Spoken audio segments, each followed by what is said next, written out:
ನಮಸ್ತೆ. ನಮಸ್ತೆ ಗುರುಗಳೇ. ನಮಸ್ತೆ ಅಮ್ಮ. ನಮಸ್ತೆ ಗುರುಜಿ. ನಮಸ್ತೆ ನಮಸ್ತೆ ಮಿತ್ರ. ಗುರುಗಳೇ. ನಮಸ್ತೆ ಅಮ್ಮ. ನಮಸ್ತೆ ಗುರುಜಿ. ನಮಸ್ತೆ. ನಮಸ್ತೆ ಗುರುಜಿ. ನಮಸ್ತೆ ನಮಸ್ತೆ ನಮಸ್ತೆ ನಮಸ್ತೆ ಗುರುಗಳು. ನಮಸ್ತೆ ಮಿತ್ರ. ಓಕೆ ಸ್ನೇಹಿತರೆ, ಸೊ ಮೊದಲು ಗುಡ್ ಈವ್ನಿಂಗ್.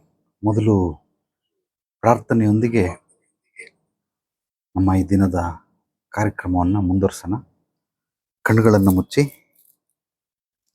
ಮುಚ್ಚಿ ಮೊದಲಿಗೆ ನಮಗೆ ಜನ್ಮ ಕೊಟ್ಟ ತಂದೆ ತಾಯಿಗಳನ್ನು, ನಮ್ಮ ಪೂರ್ವಜರು, ಗುರು ಹಿರಿಯರನ್ನು, ವಿದ್ಯಾಬುದ್ಧಿ ಹೇಳಿಕೊಟ್ಟಂತಹ ಗುರುಗಳನ್ನು, ಶಿಕ್ಷಕರು ಶಿಕ್ಷಕಿಯರನ್ನು, ಜ್ಞಾನವನ್ನು ಹೇಳಿಕೊಟ್ಟಂತಹ ಗುರುಗಳನ್ನು, ನಮ್ಮ ಆರಾಧ್ಯ ದೈವ, ಕುಲದೈವ, ಅದೃಷ್ಟ ದೈವವನ್ನು, ನಾವು ನಂಬುವಂತಹ ಶಕ್ತಿ ಚೈತನ್ಯವನ್ನು ನಾವು ಹೃದಯಾಂತರಾಳದಿಂದ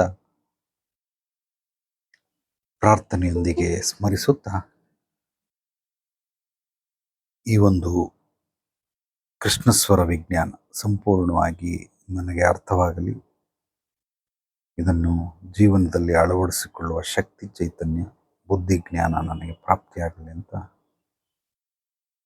ದಿವ್ಯ ಶಕ್ತಿಗೆ, ಮಹಾಶಕ್ತಿಗೆ ಪ್ರಾರ್ಥನೆ ಮಾಡುತ್ತಾ ಇಂದಿನ ವಿಚಾರವನ್ನು ಶುರು ಮಾಡೋಣ. ಧನ್ಯವಾದಗಳು ಸ್ನೇಹಿತರೆ. ಕೃಷ್ಣಸ್ವರ ವಿಜ್ಞಾನ ಇಂದು 4ನೇ ದಿನ. ನಿನ್ನೆ ಸಾಕಷ್ಟು ವಿಚಾರಗಳನ್ನೆಲ್ಲ ನೀವು ತಿಳ್ಕೊಂಡ್ರಿ. ಇವತ್ತು ಮೂಲವಾಗಿ ನಿನ್ನೆ ತಿಳಿದಂಥ ವಿಚಾರ, ಆಚಾರ, ವಿಚಾರ, ಸಮಾಜ, ನಂಬಿಕೆ ಮತ್ತು ವಿಶ್ವಾಸ ನಮ್ಮ ಜೀವನದ ಮೂಲ ಬೇರು, ತಾಯಿ ಬೇರು ಅಂತ ಕರೀತಾರೆ. ಅದ್ರ ಬಗ್ಗೆ ಒಂದಷ್ಟು ವಿಚಾರ ತಿಳ್ಕೊಂಡ್ರಿ. ಇವತ್ತು 4ನೇ ದಿವಸ ಮಾತುಗಳ ವಿಚಾರವನ್ನು ತಿಳ್ಕೊಳ್ಳೋಣ. ಪ್ರತಿಯೊಬ್ಬ ಮನುಷ್ಯ 2 ರೀತಿ ಮಾತುಗಳನ್ನು ಆಡ್ತಾನೆ. ಒಂದು ತನ್ನ ಜೊತೆ ತಾನು ಮಾತಾಡೋದು, ಅಂದರೆ ನನ್ನೊಳಗಡೆ. ಅದು ಜೋರಾಗಿ ಬೇಕಾದ್ರೂ ಮಾತಾಡ್ಬೋದು, ಕನ್ನಡಿ ಮುಂದೆ ನಿಂತ್ಕೊಂಡು ಮಾತಾಡ್ಬೋದು, ತುಟಿ ಮುಚ್ಕೊಂಡಿರುತ್ತೆ ಬಟ್ ನಾಲ್ಗೆ ಅಲ್ಲಾಡ್ತಾ ಇರುತ್ತೆ, ಈ ರೀತಿ ಮಾತಾಡಬಹುದು. ತುಟಿನೂ ಮುಚ್ಕೊಂಡಿದೆ, ನಾಲ್ಗೆನೂ ಮುಚ್ಕೊಂಡಿದೆ, ಆದರೂ ಕೂಡ ನಾವು ಮನಸ್ಸಿನಲ್ಲಿ ಗುನುಗ್ತಾ ಇರ್ತೀರಿ, ಮಾತಾಡ್ತಾ ಇರ್ತೀರಿ. ನಮ್ಮ ಜೊತೆ ನಾವು ಮಾತಾಡ್ತೀರಿ, ಬೇರೆಯವರು, ಹೊರಗಡೆಯವ್ರ ಜೊತೆ ನಾವು ಮಾತಾಡ್ತೀವಿ. ಮಾತಾಡೋದಕ್ಕೆ ಮೂಲವಾಗಿ ನಮಗೆ ಭಾಷೆ ಬೇಕು. ಅದು ಯಾರ್ಯಾರು ಯಾವ ರಾಜ್ಯದಲ್ಲಿರ್ತಾರೆ ಆ ಭಾಷೆಗಳನ್ನು, ಅಂದರೆ ಮಾತೃಭಾಷೆಯನ್ನು ಮಾತಾಡ್ತಾ ಇರ್ತಾರೆ. ಕೆಲವರು 1, 2, 3, 4, 5 ಭಾಷೆಗಳನ್ನು ಕಲ್ತ್ಕೊಂಡಿರ್ತಾರೆ.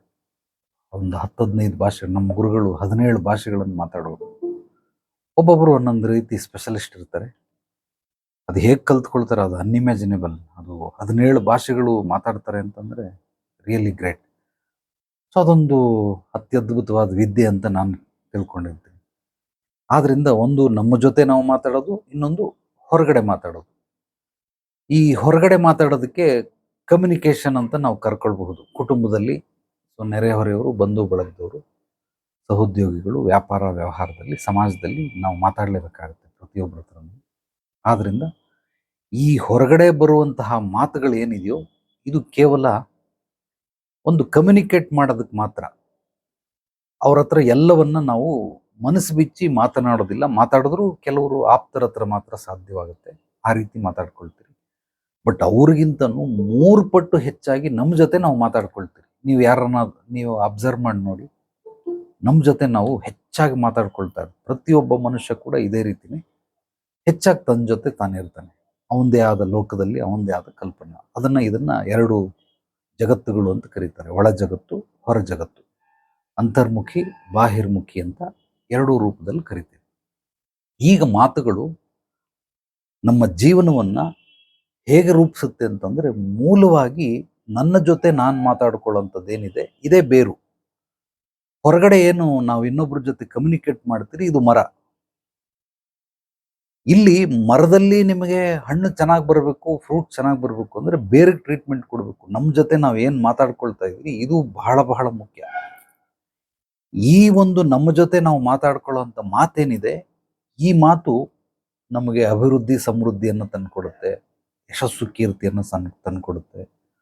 ನಮಗೆ ಗುರಿ ಸಾಧನೆಯನ್ನು ಮುಟ್ಟೋದಕ್ಕೆ ಸಂಪೂರ್ಣವಾಗಿ ಸಹಾಯಕ್ಕೆ ಬರ್ತದೆ. ಎಲ್ಲದಕ್ಕಿಂತ ಹೆಚ್ಚಾಗಿ ಆರೋಗ್ಯ, ತೃಪ್ತಿ, ನೆಮ್ಮದಿಯನ್ನು ತಂದುಕೊಡುತ್ತೆ ನಮ್ಮ ಜೊತೆ ನಾವು ಮಾತಾಡೋದು.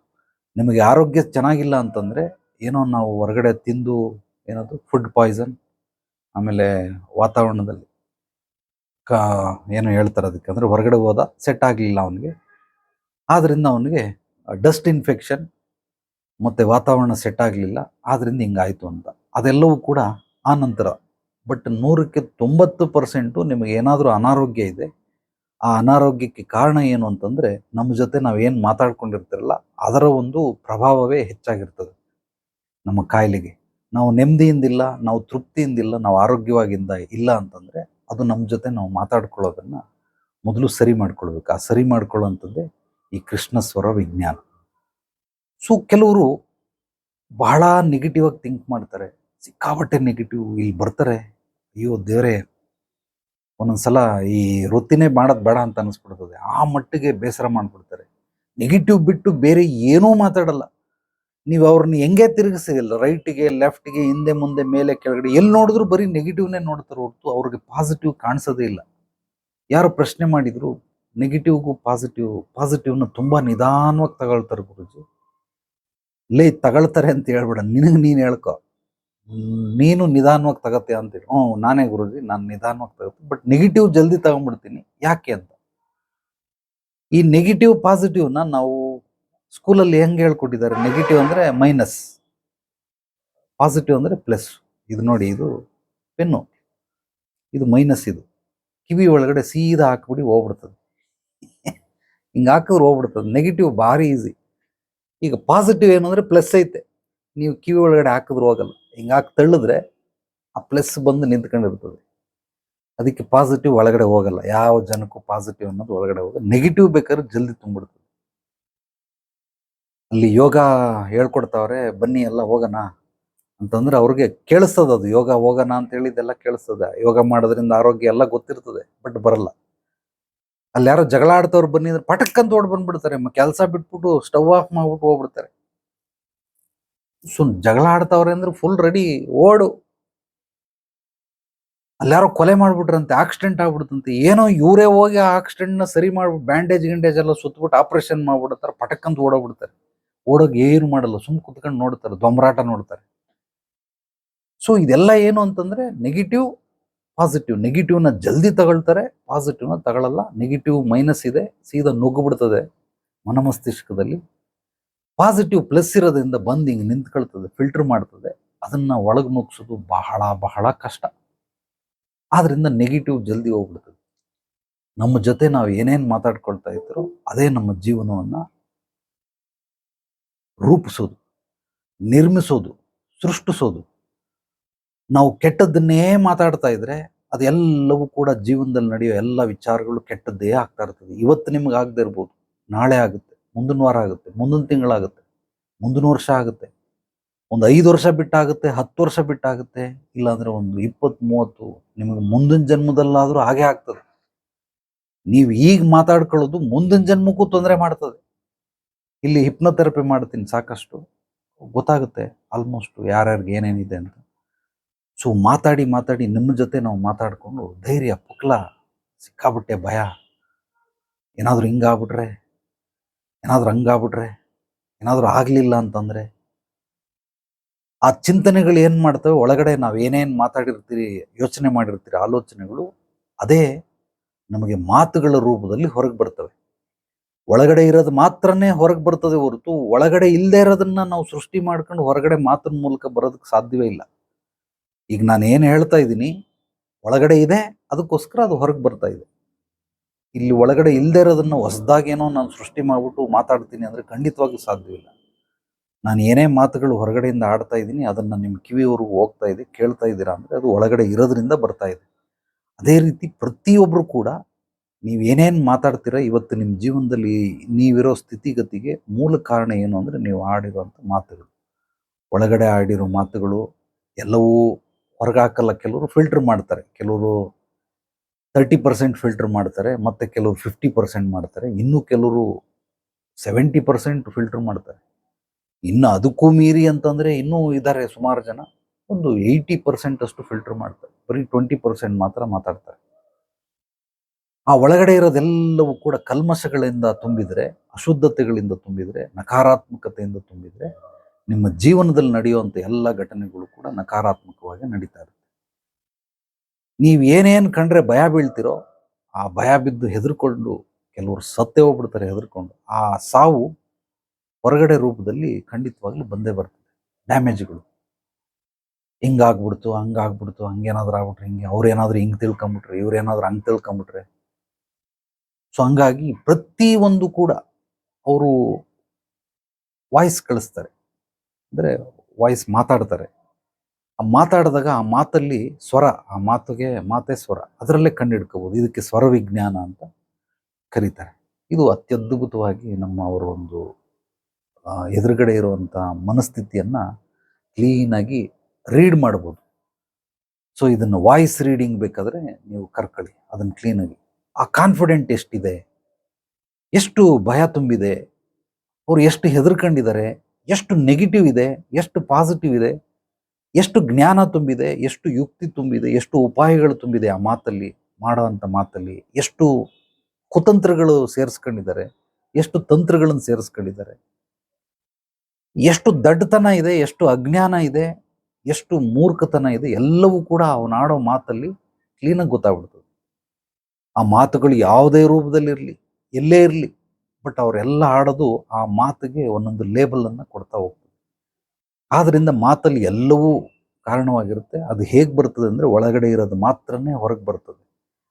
ಸಪ್ರೇಟಾಗಿ ನಮಗೆ ಹೊಸದಾಗಿ ಒಳಗಡೆ ಇಲ್ಲದೆ ಇರೋದು ಸುಮ್ಮನೆ ಹಂಗೆ ನಾಲ್ಗೆ ಮೇಲೆ ಹಂಗೆ ಬರೋದಕ್ಕೆ ಸಾಧ್ಯವೇ ಇಲ್ಲ. ಆದ್ದರಿಂದ ಒಳಗಡೆ ನಿಮ್ಮ ಜೊತೆ ನೀವೇನು ಮಾತಾಡ್ಕೊಳ್ತೀರ, ಇದು ಎಷ್ಟು ಸಾಧ್ಯವಾಗುತ್ತೋ ಅಷ್ಟು ಸಕಾರಾತ್ಮಕವಾಗಿ ಮಾತಾಡ್ತಾ ಇದ್ರೆ ನಮ್ಮ ಜೀವನವನ್ನು ಕೂಡ ಸಕಾರಾತ್ಮಕವಾಗಿ ಬರ್ತದೆ. ಇವಾಗಲೇ ಬರ್ತದ, ಬರಬಹುದು. ಮುಂದಿನ ಕ್ಷಣ, ಮುಂದಿನ ನಿಮಿಷ, ಮುಂದಿನ ಗಂಟೆ, ಮುಂದಿನ ದಿನ ಅಂದರೆ ನಾಳೆ ದಿನ, ಮುಂದಿನ ವಾರ, ಮುಂದಿನ ತಿಂಗಳು, ಮುಂದಿನ ವರ್ಷ ಖಂಡಿತವಾಗ್ಲೂ ಬಂದೇ ಬರ್ತದೆ. ಬಟ್ ಮಾತಾಡೋದನ್ನು ನಾವು ನಿಲ್ಲಿಸಬಾರ್ದು. ಸೊ ನೆಗೆಟಿವ್ ಮಾತಾಡಿದ್ರು ರಿಸಲ್ಟು, ಪಾಸಿಟಿವ್ ಮಾತಾಡಿದ್ರು ರಿಸಲ್ಟು. ನೆಗೆಟಿವ್ ಮಾತಾಡೋದಕ್ಕೆ ನಿಮಗೆ negative result, positive result. Positive result ಅಂದರೆ ಒಂದಷ್ಟು ನಮಗೆ ಅಭಿವೃದ್ಧಿ ಸಮೃದ್ಧಿ. ನೆಗೆಟಿವ್ ಅಂದರೆ ಅದು ಅಭಿವೃದ್ಧಿ ಸಮೃದ್ಧಿನೇ, ಬಟ್ ಏನೇನು ತಂದು ಕೊಡ್ತದೆ ಅದೆಲ್ಲ ಕಷ್ಟಗಳನ್ನು, ಸಮಸ್ಯೆಗಳನ್ನು, ತೊಂದರೆಗಳನ್ನು, ಕುಂದುಕೊರತೆಗಳನ್ನು, ಅಡೆತಡೆಗಳನ್ನು, ರೋಗ ಕಾಯಿಲೆಗಳನ್ನು ತಂದುಕೊಡ್ತವೆ. ಆದ್ದರಿಂದ ನಿಮ್ಮ ಜೊತೆ ನೀವು ಮಾತಾಡುವಂಥದ್ದನ್ನು ಅತ್ಯದ್ಭುತವಾಗಿ ಸಕಾರಾತ್ಮಕವಾಗಿ ಮಾತಾಡಿದ್ರೆ ಅದು ಎಕ್ಸ್ಟ್ರಾರ್ಡಿನರಿ ರಿಸಲ್ಟ್ ಕೊಡ್ತದೆ. ಈಗ ಸಕಾರಾತ್ಮಕವಾಗಿ ಮಾತಾಡೋದಕ್ಕೆ ನಾನು ನಿನ್ನೆ ಹೇಳ್ದಂಗೆ ನಂಬಿಕೆ ಮತ್ತು ವಿಶ್ವಾಸ ನಮಗೆ ಮೂಲ ಆಧಾರವಾಗುತ್ತೆ. ಅಂದರೆ ನಾವು ಏನೇನೆಲ್ಲ ನೋಡಿರ್ತೀರಿ, ಕೇಳಿರ್ತೀರಿ, ಓದಿರ್ತೀರಿ, ಅನುಭವಿಸಿರ್ತೀರಿ, ಇದೆಲ್ಲವೂ ಕೂಡ ನಮ್ಮ ಇಡೀ ಜೀವನದ ಒಂದು ಮರವನ್ನು ಸಮೃದ್ಧಗೊಳಿಸೋದಕ್ಕೆ ನಂಬಿಕೆ ವಿಶ್ವಾಸಗಳಾಗಿ ಅದೆಲ್ಲವೂ ರೂಪಾಂತರಣಗೊಳ್ತದೆ. ಸೊ ಬದಲಾವಣೆ, ಪರಿವರ್ತನೆ, ರೂಪಾಂತರಣ, ಈ ಮೂರಕ್ಕೂ ವ್ಯತ್ಯಾಸಗಳನ್ನು ಚೆನ್ನಾಗಿ ತಿಳ್ಕೊಳ್ಳಿ. ಬದಲಾವಣೆ 1ನೇ ಹಂತದಲ್ಲಿ, ಪರಿವರ್ತನೆ 2ನೇ ಹಂತದಲ್ಲಿ, ರೂಪಾಂತರಣ 3ನೇ ಹಂತದಲ್ಲಿ. ಬದಲಾವಣೆಗೆ ನೀವು 10 ರೂಪಾಯಿ, 100 ರೂಪಾಯಿ, 1000 ರೂಪಾಯಿ ಅದಕ್ಕೆ ನೀವು ವ್ಯಾಲ್ಯೂವನ್ನು ಫಿಕ್ಸ್ ಮಾಡ್ಬೋದು. ಸುಮ್ಮನೆ ಅರ್ಥ ಆಗಲಿ ಅನ್ನೋದಕ್ಕೋಸ್ಕರ ಗಣಿತದಲ್ಲಿ ಹೇಳ್ತಾ ಇದ್ದೀನಿ. ಪರಿವರ್ತನೆಗೆ ನೀವು 100 ರೂಪಾಯಿ, 1000 ರೂಪಾಯಿ, ಒಂದು 10,000 ಅಂತ ಇಟ್ಕೊಳ್ಬೋದು. ಸೊ ರೂಪಾಂತರಣಕ್ಕೆ ನೀವು 1,000, 10,000, 1,00,000 ಅಂತ ಬೇಕಾದ್ರೆ ಕರ್ಕೊಳ್ಬೋದು. ಇದು ಒಂದಾದ್ಮೇಲೆ ಒಂದು ಅಂದರೆ ಮಗ, ಅಪ್ಪ, ತಾತ ಈ ರೂಪದಲ್ಲಿ ಬೇಕಾದ್ರೆ ನೀವು ತಿಳ್ಕೊಳ್ಬೋದು. ಸೊ 3 ಜನಕ್ಕೂ ವ್ಯತ್ಯಾಸ ಇದೆ.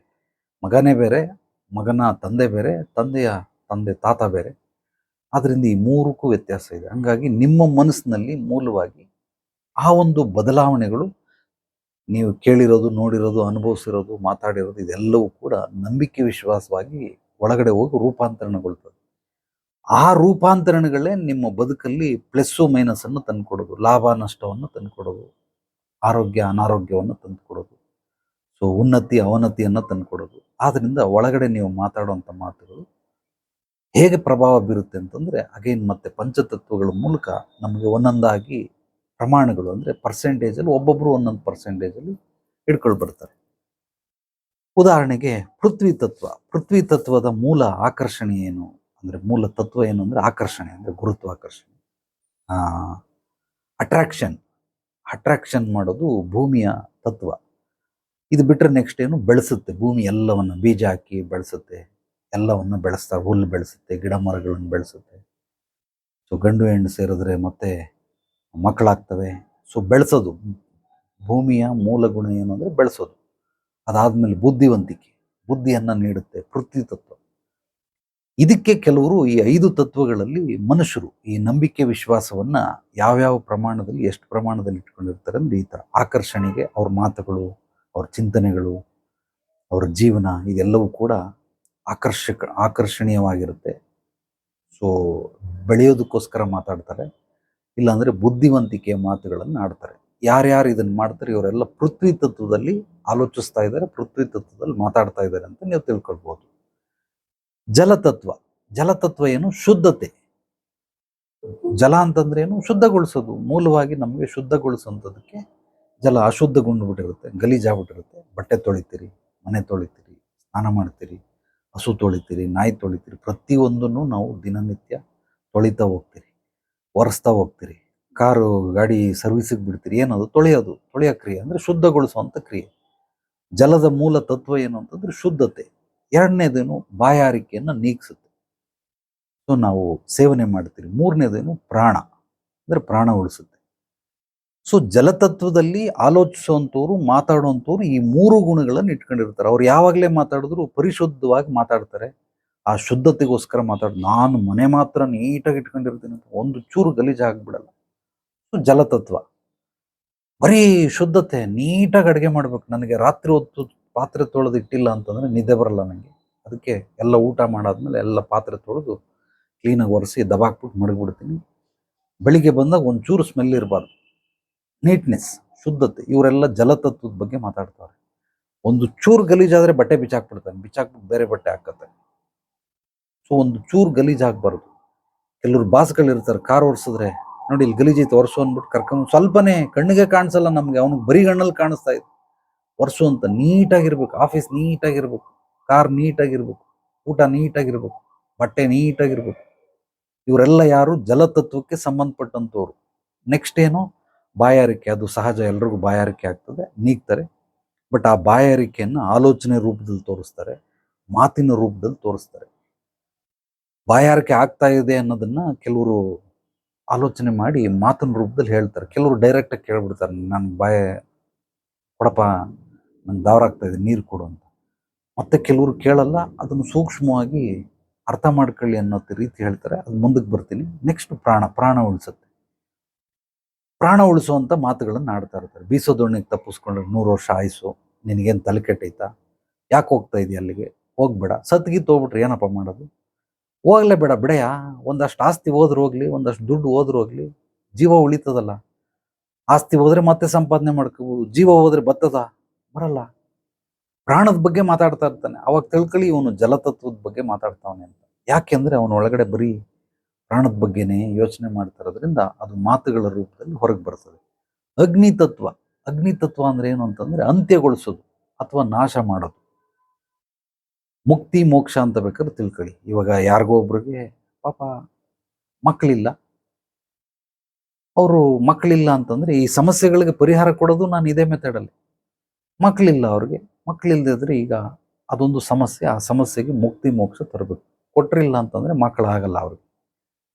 ಸೊ ಆ ಒಂದು ಸಮಸ್ಯೆಯಿಂದ ಅವ್ರನ್ನ ಅಂತ್ಯಗೊಳಿಸೋದು, ಆ ಒಂದು ಸಮಸ್ಯೆಯಿಂದ ನಾಶಗೊಳಿಸೋದು. ಸೊ ಏನೇ ಸಮಸ್ಯೆಗಳಿದ್ರು ಅದಕ್ಕೆ 3 ಪ್ರಕ್ರಿಯೆ. ಒಂದು ಕಟ್ ಮಾಡು, ಇಲ್ಲ ಸುಟ್ಟಾಕು, ಇಲ್ಲ ಅಂದ್ರೆ ನಿಷ್ಕ್ರಿಯಗೊಳಿಸು ಅಂತ. ನಿಷ್ಕ್ರಿಯ ಅಂದ್ರೆ ಅದು ಕೆಲಸ ಮಾಡಲ್ಲ. ಅದು ಟಿವಿ ಐತೆ, ಆನ್ ಆಗಲ್ಲ. ನಾವು ರಿಮೋಟಲ್ಲಿ ಆನ್ ಮಾಡಾಯ್ತು, ಸ್ವಿಚ್ ಆನ್ ಮಾಡಾಯ್ತು, ವರ್ಕ್ ಆಗಲ್ಲ. ಮೊಬೈಲ್ ಐತೆ, ಎಷ್ಟೇ ಒತ್ತಿಡ್ಕೊಂಡ್ರು ಮೊಬೈಲ್ ಆನ್ ಆಗಲ್ಲ. ಅದಕ್ಕೆ ನಿಷ್ಕ್ರಿಯಗೊಳಿಸೋದು ಅಂತಾರೆ. ಇದು 3. ಕಟ್ ಮಾಡ್ಬಿಡು, ಕತ್ತರಿಸ್ಬಿಟ್ರೆ ಲಿಂಕ್ ಕನೆಕ್ಷನ್ ಕಟ್ ಆಗ್ಬಿಡ್ತದೆ, ಇದಾದ ಕೆಲ್ಸಕ್ಕೆ ಬರಲ್ಲ, ವೈರ್ ಕರೆಂಟ್ ಪಾಸ್ ಆಗಲ್ಲ. ಸುಟ್ಬಿಟ್ಟು ಭಸ್ಮ ಮಾಡ್ಬಿಡು, ಇಲ್ಲಾಂದ್ರೆ ಅದನ್ನ ನಿಷ್ಕ್ರಿಯಗೊಳಿಸ್ಬಿಡು. ಇದು ಅಗ್ನಿ ತತ್ವ. ಕೆಲವ್ರು ಏನ್ ಮಾಡ್ತಾರೆ, ಸ್ನೇಹಿತರು ಅಥವಾ ಬಂಧು ಬಳಗದವರು ಕೋಪವಾಗಿ ಒಂದು 4 ಮಾತಾಡ್ಬಿಟ್ಟು ಜಗಳ ಮಾಡ್ಬಿಟ್ಟು ಕಟ್ ಮಾಡ್ಬಿಟ್ರು ಸಂಬಂಧ. ನಿನ್ನ ಮನೆಗೆ ಇನ್ನೊಂದ್ಸಲ ನಿನ್ನ ಕಾಲಿಡಲ್ಲ ನಾನು ಅಂತ ಅಂದ್ಬಿಟ್ಟು, ನಿನ್ನ ಜನ್ಮಕ್ಕೆ ಅಷ್ಟು ಬೆಂಕಿ ಹಾಕ ಅಂತ ಅಂದ್ಬಿಟ್ಟು ಹೋಗ್ಬಿಟ್ರು. ನೀನು ಬೇಡ, ನಿನ್ನ ಫ್ರೆಂಡ್ಶಿಪ್ಪು ಬೇಡ, ನೀನು ಬೇಡ, ನಿಂದು ಯಾವ ಸ್ನೇಹ ಸಂಬಂಧನೂ ಬೇಡ ಅಂತ ಹೋಗ್ಬಿಡ್ತಾರೆ. ರಿಲೇಟಿವ್ಸ್ಗಳಲ್ಲಿ ಎಲ್ಲ ಜಗಳ ಆಗ್ತವೆ. ತುಂಬಿದ ಕುಟುಂಬ ಇದ್ರೆ ಖಂಡಿತವಾಗ್ಲೂ ಜಗಳ ಆಗೇ ಆಗ್ತವೆ. ಅವರು ಫ್ರೆಂಡ್ಸ್ಗಳು ಈ ಲವರ್ಸ್ಗಳು ಬ್ರೇಕಪ್ ಅಂತ ಅಂದ್ಬಿಟ್ಟು ಬಿಟ್ಬಿಟ್ಟು ಹೋಗ್ಬಿಡ್ತಾರೆ, ಬೇಕಾಗಿಲ್ಲ ನಿನಗೆ ಅಂತ ಬೈದ್ಬಿಟ್ಟು ಜಗಳ ಆಡಿ ಬಿಟ್ಬಿಟ್ಟು ಹೋಗುವಂಥವ್ರು. ಇವರೆಲ್ಲ ಏನು ಅಂದ್ರೆ ಅಗ್ನಿ ತತ್ವದವ್ರು. ಇವ್ರದ್ದೇನು ಕೆಲಸ ಕಟ್ ಮಾಡ್ಬಿಡ್ತಾರೆ. ಮಾತಿನ ಹರಿತವಾದ ಕತ್ತಿಯಿಂದ ಆ ಸ್ನೇಹ ಸಂಬಂಧವನ್ನ ಕಟಾರ ವಾಡ್ದಾಗ ಕಟ್ ಆಗೋಯ್ತು. ಇವ್ನು ಏನ್ ಮಾಡಿದ್ರು ಜೈಂಟ್ ಮಾಡೋಕ್ಕಾಗಲ್ಲ, ಜೈಂಟ್ ಮಾಡಿದ್ರು ಉಪಯೋಗ ಬರಲ್ಲ. ಒಂದೇ ಸಲ ಕಟ್ ಮಾಡ್ಬಿಡ್ತಾರೆ. ಮತ್ತೆ ಕೆಲವರು ಹೇಳಲ್ಲ ಕೇಳಲ್ಲ, ಸುಮ್ಮನೆ ಹಂಗೆ ಇಗ್ನೋರ್ ಮಾಡಿ ಒಂದು ಚೂರು ಚೂರು ಚೂರು ಚೂರು ದೂರ ಹೋಗ್ತಾ ದೂರ ಹೋಗ್ಬಿಡ್ತಾರೆ. ಅವ್ರಿಗೇನು ಕೋಪ ಇಲ್ಲ, ಜಗಳ ಮಾಡಲ್ಲ, ಬರಲ್ಲ, ಏನು ಮಾಡಲ್ಲ. ಬಟ್ ಹಂಗೆ ಸ್ವಲ್ಪ ಏನೋ ಸ್ಟಾರ್ಟಿಂಗ್ ಅಲ್ಲಿ ಇವಾಗ ನಮ್ಮ ಕಮ್ಯುನಿಕೇಶನ್ ಹೆಂಗಿದೆ, ಫೋನ್ ಮೂಲಕ ಇದೆ. ವಾರಕ್ಕೊಂದ್ಸಲ 2 ಸಲ ಫೋನ್ ಮಾಡೋನು ಈಗ ಫೋನ್ ಮಾಡೋದು ಬಿಟ್ಬಿಟ್ಟ. 2 ವಾರ ಆಯ್ತು ಫೋನ್ ಮಾಡಿಲ್ಲ. ಕೆಲವರು 2 ವಾರಕ್ಕೊಂದ್ಸಲ ಮಾಡ್ತಾರೆ, ಇನ್ನೊಂದು ತಿಂಗಳು ಬಿಟ್ಟು 3 ವಾರಕ್ಕೊಂದ್ಸಲ ಮಾಡ್ತಾರೆ, ಮತ್ತೆ 4 ವಾರಕ್ಕೊಂದ್ಸಲ ಮಾಡ್ತಾರೆ, ಆಮೇಲೆ 3 ತಿಂಗಳಿಗೆ ಮಾಡ್ತಾರೆ, ಆಮೇಲೆ ಮಾಡೋದೇ ಇಲ್ಲ, ಬಿಟ್ಬಿಡ್ತಾರೆ. ಯಾಕೆ ನಿಧಾನವಾಗಿ ಇದೇನು ಅಂದ್ರೆ ನಿಷ್ಕ್ರಿಯೆಗೊಳಿಸುವಂತ ಕ್ರಿಯೆ. ಒಂದು ಧೈರ್ಯವಾಗಿ ಮಾತಾಡಿದ್ರು ಕಟ್ ಮಾಡ್ಬಿಟ್ರು ಹೋಗ್ಬಿಟ್ರು, ಹೇಳ್ಬಿಟ್ರು ಮುಖದ ಮೇಲೆ, ಇನ್ಮೇಲೆ ನಿನ್ನ ಮುಖ ನೋಡಲ್ಲ, ಮಾತಾಡಲ್ಲ ಅಂತ. ಮತ್ತೆ ಕೆಲವರು ನಿಧಾನವಾಗಿ ನಿಮ್ಮನ್ನ ನಿಷ್ಕ್ರಿಯಗೊಳಿಸೋದು. ಇನ್ನೊಂದು ಸುಟ್ಟು ಹಾಕೋದು. ಅವ್ನು ಹೇಳಲಿಲ್ಲ ಕೇಳಲಿಲ್ಲ, ಇವರು ಅಟ್ಲೀಸ್ಟ್ ವಾರಕ್ಕೊಂದ್ಸಲ ಮಾತಾಡ್ಕೊಂಡು, ತಿಂಗಳಿಗೊಂದ್ಸಲ ಮಾತಾಡಿ, 3 ತಿಂಗಳಿಗೊಂದ್ಸಲ ಮಾತಾಡಿ, ಒಂದು 6 ತಿಂಗಳಿಗೊಂದ್ಸಲ, ವರ್ಷಕ್ಕೊಂದ್ಸಲ ಮಾತಾಡಿ ಬಿಟ್ಬಿಡ್ತಾರೆ. ನಮಗೆ ಅವ್ರು ಯಾವಾಗ ಮಾಯ ಆದ್ರು ಅಂತಾನೆ ಗೊತ್ತಿಲ್ಲ. ಬಟ್ ಮತ್ತೆ ಕೆಲವ್ರು ಏನ್ ಮಾಡೋದು, ಸಡನ್ ಆಗಿ ಮಾಯ ಆಗ್ಬಿಡ್ತಾರೆ.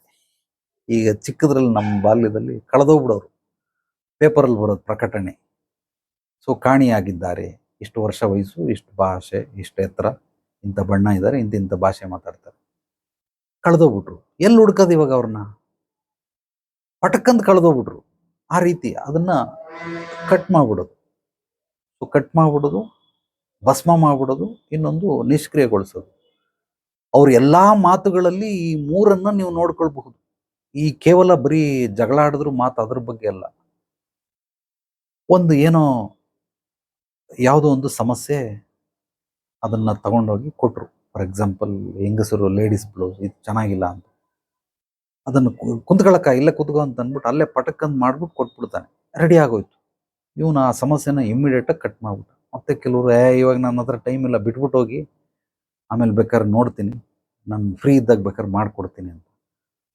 ಅವನು 1 ವಾರ ಆಯ್ತು, ಆಯ್ತೇನಣ್ಣ, ಇಲ್ಲ ಮುಂದಿನ ವಾರ ಕೊಡ್ತೀನಿ. 1 ತಿಂಗಳಾಯ್ತು, ಆಯ್ತೇನಣ್ಣ, ಇಲ್ಲ ನಾನು ನೆಕ್ಸ್ಟ್ ಮಂತ್ ಕೊಡ್ತಾನೆ. ಬಟ್ ಕಾಲ್ ಮಾಡ್ತಾನೆ ಇರ್ಬೇಕು. ಮಾಡಿದ್ರೆ ಅವನು ಅವಾಗ ಅದನ್ನ ಕೊಡ್ತಾನೆ. ಇವನು ಯಾರು? ಸೊ ನಿಷ್ಕ್ರಿಯಗೊಳಿಸುವಂತ ಕ್ರಿಯೆ ನಿಧಾನವಾಗಿ ನಡೀತದೆ. ಹಂಗಾಗಿ ಇನ್ನೊಬ್ಬ ಕೊಟ್ಟೆ, ಬ್ಲೌಸ್ ವಾಪಸ್ ಕೊಟ್ಟೇ ಇಲ್ಲ, ಎಲ್ಲೋ ಇಟ್ಬಿಟ್ನಕ್ಕ, ಮರ್ತೋಯ್ತು. ಹಂಗೆ ಏನೇ ಕೆಲಸಗಳಿರ್ಲಿ, ಒಂದು ಟಿವಿ ರಿಪೇರಿ ಆಗಲಿ, ಮನೇಲಿ ಒಂದು ಟ್ಯೂಬ್ ಲೈಟ್ ಬರ್ತಾ ಇಲ್ಲ, ಪ್ಲಂಬರ್ ಕೆಲಸ ಇಲ್ಲ, ಇವರೆಲ್ಲ ಕೆಲಸರು ವೃತ್ತಿಪರರು ಕುಟುಂಬದಲ್ಲಿ, ಸ್ನೇಹ ಸಂಬಂಧದಲ್ಲಿ, ವ್ಯಾಪಾರ ವ್ಯವಹಾರದಲ್ಲಿ ಈ 3 ಅಗ್ನಿ ತತ್ವದವ್ರನ್ನ ನೀವು ನೋಡ್ಕೊಳ್ಬಹುದು. ಎಲ್ಲ ಇಡೀ ಪ್ರಪಂಚದಲ್ಲಿ ಎಲ್ಲ ಕಡೆನೂ ಇರ್ತಾರೆ. ನೆಕ್ಸ್ಟು ಈ ಕೆಲಸ ಏನು ಅಂದ್ರೆ ಭಸ್ಮ ಅಂದ್ರೆ ಸುಟ್ಟಾಕೋದು. ಇನ್ನೊಂದು ಅಜೀರ್ಣ. ನಾವು ಆಹಾರ ಕ್ರಿಯೆಯಲ್ಲಿ ಅಜೀರ್ಣ ಅಲ್ಲ, ಜೀರ್ಣಕ್ರಿಯೆ. ಅಗ್ನಿ ತತ್ವದ ಏನ್ ಕೆಲಸ ಅಂದ್ರೆ ಜೀರ್ಣಕ್ರಿಯೆ. ಅದು ಆಹಾರದ ರೂಪದಲ್ಲಿ ಹೇಳ್ತಾ ಇದ್ದೀನಿ. ಕೆಲವ್ರು ಏನ್ ಮಾಡ್ತಾರೆ, ಜಗಳ ನಡೀತಾ ಇದೆ, ಏನೋ ಇಬ್ರು ಫ್ರೆಂಡ್ ಆಡ್ತಾರೆ, ನನ್ನಂತವ್ರು, ನನಗೆ ಎಲ್ಲಾ ತತ್ವಗಳು ಚೆನ್ನಾಗಿ ಗೊತ್ತಿರೋದ್ರಿಂದ ಹೋಗ್ತೀನಿ, ಇಲ್ಲಿ ಯಾಕ್ರಲ್ಲಿ ಜಗಳ ಆಡ್ತಾ ಇದ್ರಿ, ಏನೋ ಸಮಸ್ಯೆ, ಹಿಂಗೈತೆ ಗುರುಜಿ, ಆಯ್ತು ಬಿಡ, ಏನೋ ನಿಂದೇನೋ ನೋಡೋ, ನಿಂದು ಹಿಂಗಿದೆ, ಇವಂದು ಹಿಂಗಿದೆ, ಏನು ಅದಕ್ಕೇನು ತಲೆ ಕೆಡಿಸ್ಕೊಂಬೇಡಿ, ಬಿಟ್ಬಿಡಿ, ಸಮಾಧಾನ ಅಂದ್ರೆ ಜೀರ್ಣ ಆಯ್ತು. ಇವಾಗ ಅವ್ರಿಗೆ ಜೀರ್ಣ ಆಗ್ತಾ ಇಲ್ಲ, ಅದಕ್ಕೆ ಜಗಳ ಮಾಡ್ತಾವ್ರು. ಚೆನ್ನಾಗಿ ತಿಳ್ಕೊಳ್ಳಿ, ಗಂಡನ್ನ ಹೆಂಡತಿ ಅರ್ಥ ಮಾಡ್ಕೊತಾ ಇಲ್ಲ, ಹೆಂಡತಿನ ಗಂಡ ಅರ್ಥ ಮಾಡ್ಕೊತಾ ಇಲ್ಲ, ಅಪ್ಪ ಅಮ್ಮ ಮಕ್ಕಳನ್ನ ಅರ್ಥ ಮಾಡ್ತಾ ಇಲ್ಲ, ಮಕ್ಕಳನ್ನ ಅಪ್ಪ ಅಮ್ಮ ಅರ್ಥ ಮಾಡ್ಕೊತಾ ಇಲ್ಲ, ಮಾಲೀಕ ನೌಕರನ್ನ ಅರ್ಥ ಮಾಡ್ಕೊತಾ ಇಲ್ಲ, ನೀವು ನೌಕರಿ ಮಾಡೋನು ಮಾಲೀಕರನ್ನ ಅರ್ಥ ಮಾಡ್ಕೊತಾ ಇಲ್ಲ, ಅಕ್ಕಪಕ್ಕದ ಮನೆಯವರು ಇವ್ರನ್ನ ಅರ್ಥ ಮಾಡಲ್ಲ, ಇವ್ರನ್ನ ಅವ್ರು ಅರ್ಥ ಮಾಡ್ಕೊಳ್ಳಲ್ಲ. ಇದೇನು ಜೀರ್ಣ ಆಗ್ತಾ ಇಲ್ಲ. ಆ ಜೀರ್ಣ ಆಗದೆ ಇರೋದನ್ನ ಜೀರ್ಣವಾಗಿಸ್ಬೇಕು. ಹೇಗೆ ಜೀರ್ಣವಾಗಿಸೋದು? ಈ ಕಾಮಿಡಿಯಲ್ಲಿ ಮಾಡ್ತಾ ಇರ್ತಾರೆ, ಈ ಕಡೆಯಿಂದ 6, ನನಗೆ 6 ಕಾಣಿಸ್ತಾ ಇದೆ, ಎದುರುಗಡೆ ನಿಂತು 9 ಅಂತ ವಾದ ಮಾಡ್ತಾವನೆ, ನಾನು 6 ಅಂತ ಇದ್ದೀನಿ, ಅವನು 9 ಅಂತ. ಇನ್ನೊಬ್ಬ ಡಬ್ಲ್ಯೂ ಅಂತ ಬರ್ದ, ಡಬ್ಲ್ಯೂ ಇಲ್ಲ, ಅದು ಎಂ ಅಂತ ಅವನು ಹೇಳ್ತಾನೆ, ಇವನು ಡಬ್ಲ್ಯೂ ಅಂತ ಹೇಳ್ತಾನೆ. ಒಂದು ಆಯಾಮಕ್ಕೆ ಜಗಳ ಮಾಡ್ತಾವ್ರು. ಈಗ ಇಬ್ರನ್ನು ಹಿಂದೆ ಮುಂದೆ ಮಾಡ್ಬೇಕು. ಎಷ್ಟಪ್ಪ ನಿಂಗೆ 6 ಕಾಣ್ತಾ ಇತ್ತಾನೆ, ಬಾಯಿ ಕಡೆ, ನೀನ್ ಆ ಕಡೆ ಹೋಗು, ಇವಾಗ ಎಷ್ಟು ಕಾಣ್ತಾ ಇದೆ? 9 ಇವಾಗ ಕಾಣ್ತಾ ಇರೋದು. ನನ್ನ ಮಗನೇ ಈಗ ಕಿಸಿತ್ಯಾ ಗೊಳ್ಳಂತ. ಈಗ ನೀನು ಆ ಕಡೆಯಿಂದ ಅವನಿಗೆ ಹೇಳ್ತಾರ ಸತ್ಯ, ಬಟ್ ಗೊತ್ತಿಲ್ಲ. ಈಗ ಅವನ್ ಆ ಕಡೆ, ಇವನ್ ಈ ಕಡೆ ಮಾಡಿದಾಗ ಏನಾಯ್ತು? ಜೀರ್ಣ ಆಯ್ತು. ಆ ಮಾತು ಇವನಿಗೆ ಈಗ ಜೀರ್ಣ ಆಯ್ತು. ಎಲ್ಲಿವರೆಗೂ ಅದಲು ಬದಲು ಮಾಡಲ್ವೋ ಅಲ್ಲಿವರೆಗೂ ಇವ್ರಿಗೆ ಜೀರ್ಣ ಆಗಲ್ಲ. ಜಗಳ ಆಡ್ತಾ ಇರ್ತಾರೆ, ಕಿತ್ತಾಡ್ತಾ ಇರ್ತಾರೆ. ಹಂಗಾಗಿ ಏನೋ ಇಬ್ರು ಸ್ನೇಹಿತರು ಜಗಳ ಮಾಡ್ತಾ ಇದ್ರು. ವಿಷಯ ಕೇಳಿದೆ, ಏನಪ್ಪ? ಅವ್ನು ಹಂಗಲ್ಲ ಕಣ ಹೇಳ್ತಾ ಇರೋದು, ಅವನ ದೃಷ್ಟಿಕೋನ ಹಿಂಗಿದೆ, ನಿನ್ ದೃಷ್ಟಿಕೋನ ಹಿಂಗಿದೆ, ಯಾಕೆ ಕಿತ್ತಾಡ್ತೀರಾ? ಅರ್ಥ ಮಾಡ್ಕೊಳ್ಳಿ, ಇವ್ನು ಹೇಳ್ತಾ ಇರೋದು ಹಿಂಗೆ, ನಿಂಗೆ ಇಷ್ಟ ಇದ್ರೆ ಅಕ್ಸೆಪ್ಟ್ ಮಾಡು, ಇಲ್ಲಾಂದ್ರೆ ರಿಜೆಕ್ಟ್ ಮಾಡು. ಇವ್ನು ಹೇಳ್ತಾ ಇರೋದು ಹಿಂಗೆ, ಇವನಿಗೆ ಅಕ್ಸೆಪ್ಟ್ ಮಾಡು, ಇಲ್ಲ ರಿಜೆಕ್ಟ್ ಮಾಡು. Very simple. ನಿನ್ಗೇನ್ ಬೇಕು ನೀನ್ ಮಾಡು, ಅವ್ನಿಗೇನ್ ಬೇಕು ಅವ್ನು ಮಾಡ್ತಾನೆ. ಅಂದ್ರೆ ಅವ್ರ ಎಲ್ಲಾ ಮಾತುಗಳಲ್ಲೂ ಕೂಡ ಜೀರ್ಣವಾಗುವಂತಹ ಮಾತುಗಳು ಇರ್ತವೆ. ಇದು ಕೆಲವರು ಪರ್ಸೆಂಟೇಜ್ ಪ್ರಮಾಣಗಳಲ್ಲಿ ಹಿಂದು ಮುಂದಾಗ್ತವೆ. ಕೆಲವರು ಆ ಪೃಥ್ವಿ ತತ್ವದಲ್ಲಿ ಹೆಚ್ಚಾಗಿರ್ತಾರೆ, ಜಲತತ್ವದಲ್ಲಿ ಹೆಚ್ಚಾಗಿರ್ತಾರೆ, ಅಗ್ನಿ ತತ್ವದಲ್ಲಿ, ವಾಯು ತತ್ವದಲ್ಲಿ, ಆಕಾಶ ತತ್ವದಲ್ಲಿ ಹೆಚ್ಚಾಗಿರ್ತಾರೆ. ಒಬ್ಬೊಬ್ಬರು ಒಂದೊಂದು ರೀತಿ ಗುಣಗಳನ್ನು ಹೊಂದಿರ್ತಾರೆ. ಅದು ಈ ಮೂರು ಕೂಡ ಅದಲು ಬದಲಾಗ್ತದೆ. ಇದನ್ನು ಚೆನ್ನಾಗಿ ತಿಳ್ಕೊಳ್ಳಿ. ಈ ಮೂರು ಅದಲು ಬದಲಾಗ್ತದೆ. ಯಾಕೆ ಅದಲು ಬದಲು ಅಂದ್ರೆ ಮನಸ್ಥಿತಿ, ಪರಿಸ್ಥಿತಿ, ವಾತಾವರಣ ಇದು ಬದಲು ಮಾಡೇ ಮಾಡ್ತದೆ, ಖಂಡಿತವಾಗ್ಲೂ ಮಾಡ್ತದೆ. ಇನ್ನು ನಮಗೆ ನೆಕ್ಸ್ಟ್ ವಾಯುತತ್ವ, ಸ್ನೇಹ ಸಂಬಂಧ. ವಾಯುತತ್ವದ ಮೂಲ ಕಾರಕತ್ವ ಏನು ಅಂತಂದ್ರೆ ಸ್ನೇಹ ಸಂಬಂಧ. ಇದನ್ನ ವೃದ್ಧಿಗೊಳಿಸೋದು, ಅಭಿವೃದ್ಧಿಗೊಳಿಸೋದು, ಸಮೃದ್ಧಿಗೊಳಿಸೋದು. ಸೊ ಅದನ್ನು ಬಾಂಧವ್ಯವನ್ನು ಹೆಚ್ಚು ಮಾಡೋದು ಅಂದ್ರೆ ಸೇರಿಸುವಂತಹ ಕ್ರಿಯೆ. ವಾಯುತತ್ವ ಏನು ಮಾಡುತ್ತೆ? ಸ್ನೇಹ ಸಂಬಂಧನ ಸೇರಿಸುತ್ತೆ. ಎರಡನೇದು ಉಸಿರಾಟ, ಅಂದ್ರೆ ಜೀವ ಉಳಿಸುತ್ತೆ. ನಮಗೆ ವಾಯುನೇ ಇಲ್ಲದೆ ಇದ್ರೆ ನಾವು ಹೆಂಗೆ ಉಸಿರಾಡೋದು? ಸೊ ಜೀವ ಉಳಿಸುತ್ತೆ. ಸೊ ಮೂರನೇದು ಪ್ರವಾಸ. ಪ್ರವಾಸ ಅಂದ್ರೆ ಸುತ್ತು ಅಂತ, ಟ್ರಿಪ್ಪು. ಈ ಕೆಲವರೆಲ್ಲ ಮಕ್ಕಳು, ಸಣ್ಣ ಮಕ್ಕಳು, ನನ್ನ ಮಗಳು ಹಂಗೇನೆ, ಚಿಕ್ಕದ್ರಲ್ಲಿ ಒಂಚೂರು ಅಂಬೆಗಾಲ ಹಾಕಂಗೆ ಸ್ಟಾರ್ಟ್ ಮಾಡಿದ್ಲು, ನಿಂತ್ಕೊಳ್ಳೋಕೆ ಸ್ಟಾರ್ಟ್ ಮಾಡಿದ್ಲು, ಗೋಡೆ ಹಿಡಿಯಕ್ಕೆ ಸ್ಟಾರ್ಟ್ ಮಾಡಿದ್ಲು, ಸಪೋರ್ಟಿಂಗ್ ಹಿಡ್ಕೊಂಡು ಹೋಗ್ತಾ ಇದ್ಲು. ಒಂದು ಹಂತಕ್ಕೆ ಯಾವಾಗ ಅಂತಂದ್ರೆ ಒಂಚೂರು ಅಂದ್ರೆ ಸಪೋರ್ಟ್ ಇಲ್ದೇನೆ ನಡೆಯಕ್ಕೆ ಸ್ಟಾರ್ಟ್ ಮಾಡಿದ್ಲು. ಅವಾಗ ಅವಳು ಅಕ್ಕಪಕ್ಕ ಮನೆಗೆ ಹೋದ್ರೆ ಬೆಳಿಗ್ಗೆ ಸಂಜೆ ಬರೋಳು ವಾಪಸ್ ಮುದ್ದಾಗಿ ಅವ್ರವ್ರನ್ನೆಲ್ಲ ಮಾತಾಡ್ಸ್ಕೊಂಡು ಎಲ್ಲ ಕೃಷ್ಣ ಲೀಲೆ ಥರ ಎಲ್ಲ ಹಿಪ್ನೋಟೈಸ್ ಮಾಡ್ಬಿಟ್ರು. ಅದಕ್ಕೆ ನಮ್ಮನೇಲಿರೋ ನಮ್ಮ ಯಾರು ಬಿಡ್ತಾನೆ ಬೆಳಿಗ್ಗೆ ಮನೆಗೆ ಹೋದ್ರೆ ಸಾಯಂಕಾಲ ಬರೋಳು ಅವಳು. ಕೆಲವ್ರೇನು ಅಂದ್ರೆ ಈ ಸುತ್ತಾಟ ಅಂದ್ರೆ ಕಾಲಲ್ಲಿ ಚಕ್ರ ಇಟ್ಕೊಂಡು ಉಟ್ಬಿಟ್ಟಿದ್ಯಾ ಅದಕ್ಕೆ ಸುತ್ತಾಗ್ತಾ. ನಂದು ಅದೇ ಕೇಸೆ. ನಾವು ಒಂದ್ ಕಡೆ ನಿಲ್ಲಲ್ಲ, ಸುಮ್ಮನೆ ಸುತ್ತಾ ಇರೋದಷ್ಟೇ. ಈ ಲಾಕ್ಡೌನ್ ಬಂದಾಗ್ಲಿಂದ ಒಂದ್ ಕಡೆ ಕೂತ್ಕೊಂಡಿದ್ದೀನಿ. ಅದಕ್ಕಿಂತ ಮುಂಚೆ ನಾನು ಇರ್ತಾನೆ ಇರಲಿಲ್ಲ. ಈಗಲೂ ಸುತ್ತೀನಿ, ಬಟ್ ಹೆಚ್ಚಾಗಿ ಮದುವೆ ಆಗಿ 27 ವರ್ಷ ಆಯಿತು. 27 ವರ್ಷದಲ್ಲಿ ನಾನು ಒಂದು 20 ವರ್ಷ ನನ್ನ ಜೀವನ ಎಲ್ಲ ಹೊರಗಡೆನೆ ಕಳೆದ್ಬಿಟ್ಟಿದ್ದೀನಿ. ಸೊ ಬರ್ತಾ ಇರಲಿಲ್ಲ, ತುಂಬ ಅಪರೂಪಕ್ಕೆ ಒಂದೊಂದ್ಸಲ ಬಂದು ಹೋಗ್ತಾ ಇದ್ದೆ. ಹಂಗಿರೋದ್ರಿಂದ 20 ವರ್ಷ ನಂದು ಒಳಗಡೆನೆ ಜೀವನ. ಮಗಳದು ಅದೇ ಕೇಸೆ. ಹಂಗಾಗಿರೋದ್ರಿಂದ ಪ್ರವಾಸ, ವಾಯು ತತ್ವದಲ್ಲಿರೋರು ಈ ರೀತಿ ಸುತ್ತುತ್ತಾ ಇರ್ತಾರೆ ಅಂತಂದ್ರೆ ಕಾಲ ನಡಿಗೆ ರೂಪದಲ್ಲಿ, ಅಥವಾ ಗಾಡಿ ತಗೊಂಡು ಕಾರ್ ತಗೊಂಡು ಟ್ರಿಪ್ಗೆ ಹೋಗೋದು, ಬೆಂಗಳೂರು ಸುತ್ತೋದು, ಇಲ್ಲ ಕರ್ನಾಟಕ ಸುತ್ತೋದು, ಇಲ್ಲ ರಾಜ್ಯಗಳನ್ನು ಸುತ್ತೋದು, ಇಲ್ಲಾಂದ್ರೆ ದೇಶ ಸುತ್ತೋದು, ಇಲ್ಲಾಂದ್ರೆ ಪ್ರಪಂಚ ಸುತ್ತೋದು, ಏನೋ ಒಟ್ಟಿನಲ್ಲಿ ಸುತ್ತಾ ಇರ್ತಾರೆ. ಅದು ಸ್ಥೂಲವಾಗಿ ನಡಿಗೆ ರೂಪದಲ್ಲಿ ಸುತ್ತೋದು. ಇನ್ನೊಂದು ಬಂದು ಇಲ್ಲಿ ಸುತ್ತುತ್ತಾ ಇರ್ತಾರೆ. ಗುರುಜಿ ನನ್ಗೊಂದು ಹೊಸ ಪ್ಲಾನ್ ಬಂದ್ಬಿಡ್ತು ಗುರುಜಿ. ಏನಪ್ಪಾ? ಈ ನೀರೆಲ್ಲ ಇರ್ತದಲ್ಲ ಅದನ್ನೆಲ್ಲ ಫಿಲ್ಟರ್ ಮಾಡಿ RO ಟೆಕ್ನಾಲಜಿ ಮಾಡಿ ಕ್ಯಾನ್ನಲ್ಲಿ ತುಂಬಿಟ್ಟು 25 ರೂಪಾಯಿಗೆ ಮಾರ್ಕೊಳ್ಳೋದು, ಹಿಂಗೆ ಮಾಡ್ತೀನಿ. ಮಾಡಯ್ಯ, ಚೆನ್ನಾಗೈತೆ, ಒಳ್ಳೆ ಬಿಸ್ನೆಸ್. ಆಮೇಲೆ ಒಂದು ತಿಂಗಳು ಬಂದ್ಬಿಟ್ಟು, ಗುರುಜಿ ನನಗೆ ತಮಿಳ್ನಾಡಿಗೆ ಹೋಗಿದ್ದೆ ಮೊನ್ನೆ, ಅಲ್ಲೆಲ್ಲ ಮೀನು ಹಿಡ್ಕೊಂಬರ್ತಾರೆ, ನಾನು ಮೀನು ಮಾರ್ತೀನಿ ಗುರುಜಿ. ಅಲ್ಲ ಇವು ನೀರು ಮಾರ್ತೀನಿ ಅಂದಲ್ಲೋ, ನೀರು ಮಾರೋ. ಇಲ್ಲ ನಾನು ಇವಾಗ ಅದ್ರಲ್ಲಿ ಭಾರಿ ಲಾಭ ಇದೆ, ಇದ್ರಲ್ಲಿ ಏನು ಲಾಭ ಇಲ್ಲ, ಸುಮ್ಮನೆ 4-5 ಲಕ್ಷ ಇನ್ವೆಸ್ಟ್ ಮಾಡಿ ಏನು ಪ್ರಯೋಜನ ಇಲ್ಲ, ಅದಾದರೆ ಇನ್ವೆಸ್ಟ್ಮೆಂಟೇ ಇಲ್ಲ, ಒಂದು 5-10 ಸಾವಿರ ರೂಪಾಯಿ ಇದ್ರೆ ಸಾಕು, ನಾನು ಮೀನು ಮಾಡ್ಕೋಬೋದು. ಆಯ್ತಪ್ಪ ಮಾಡಯ್ಯ.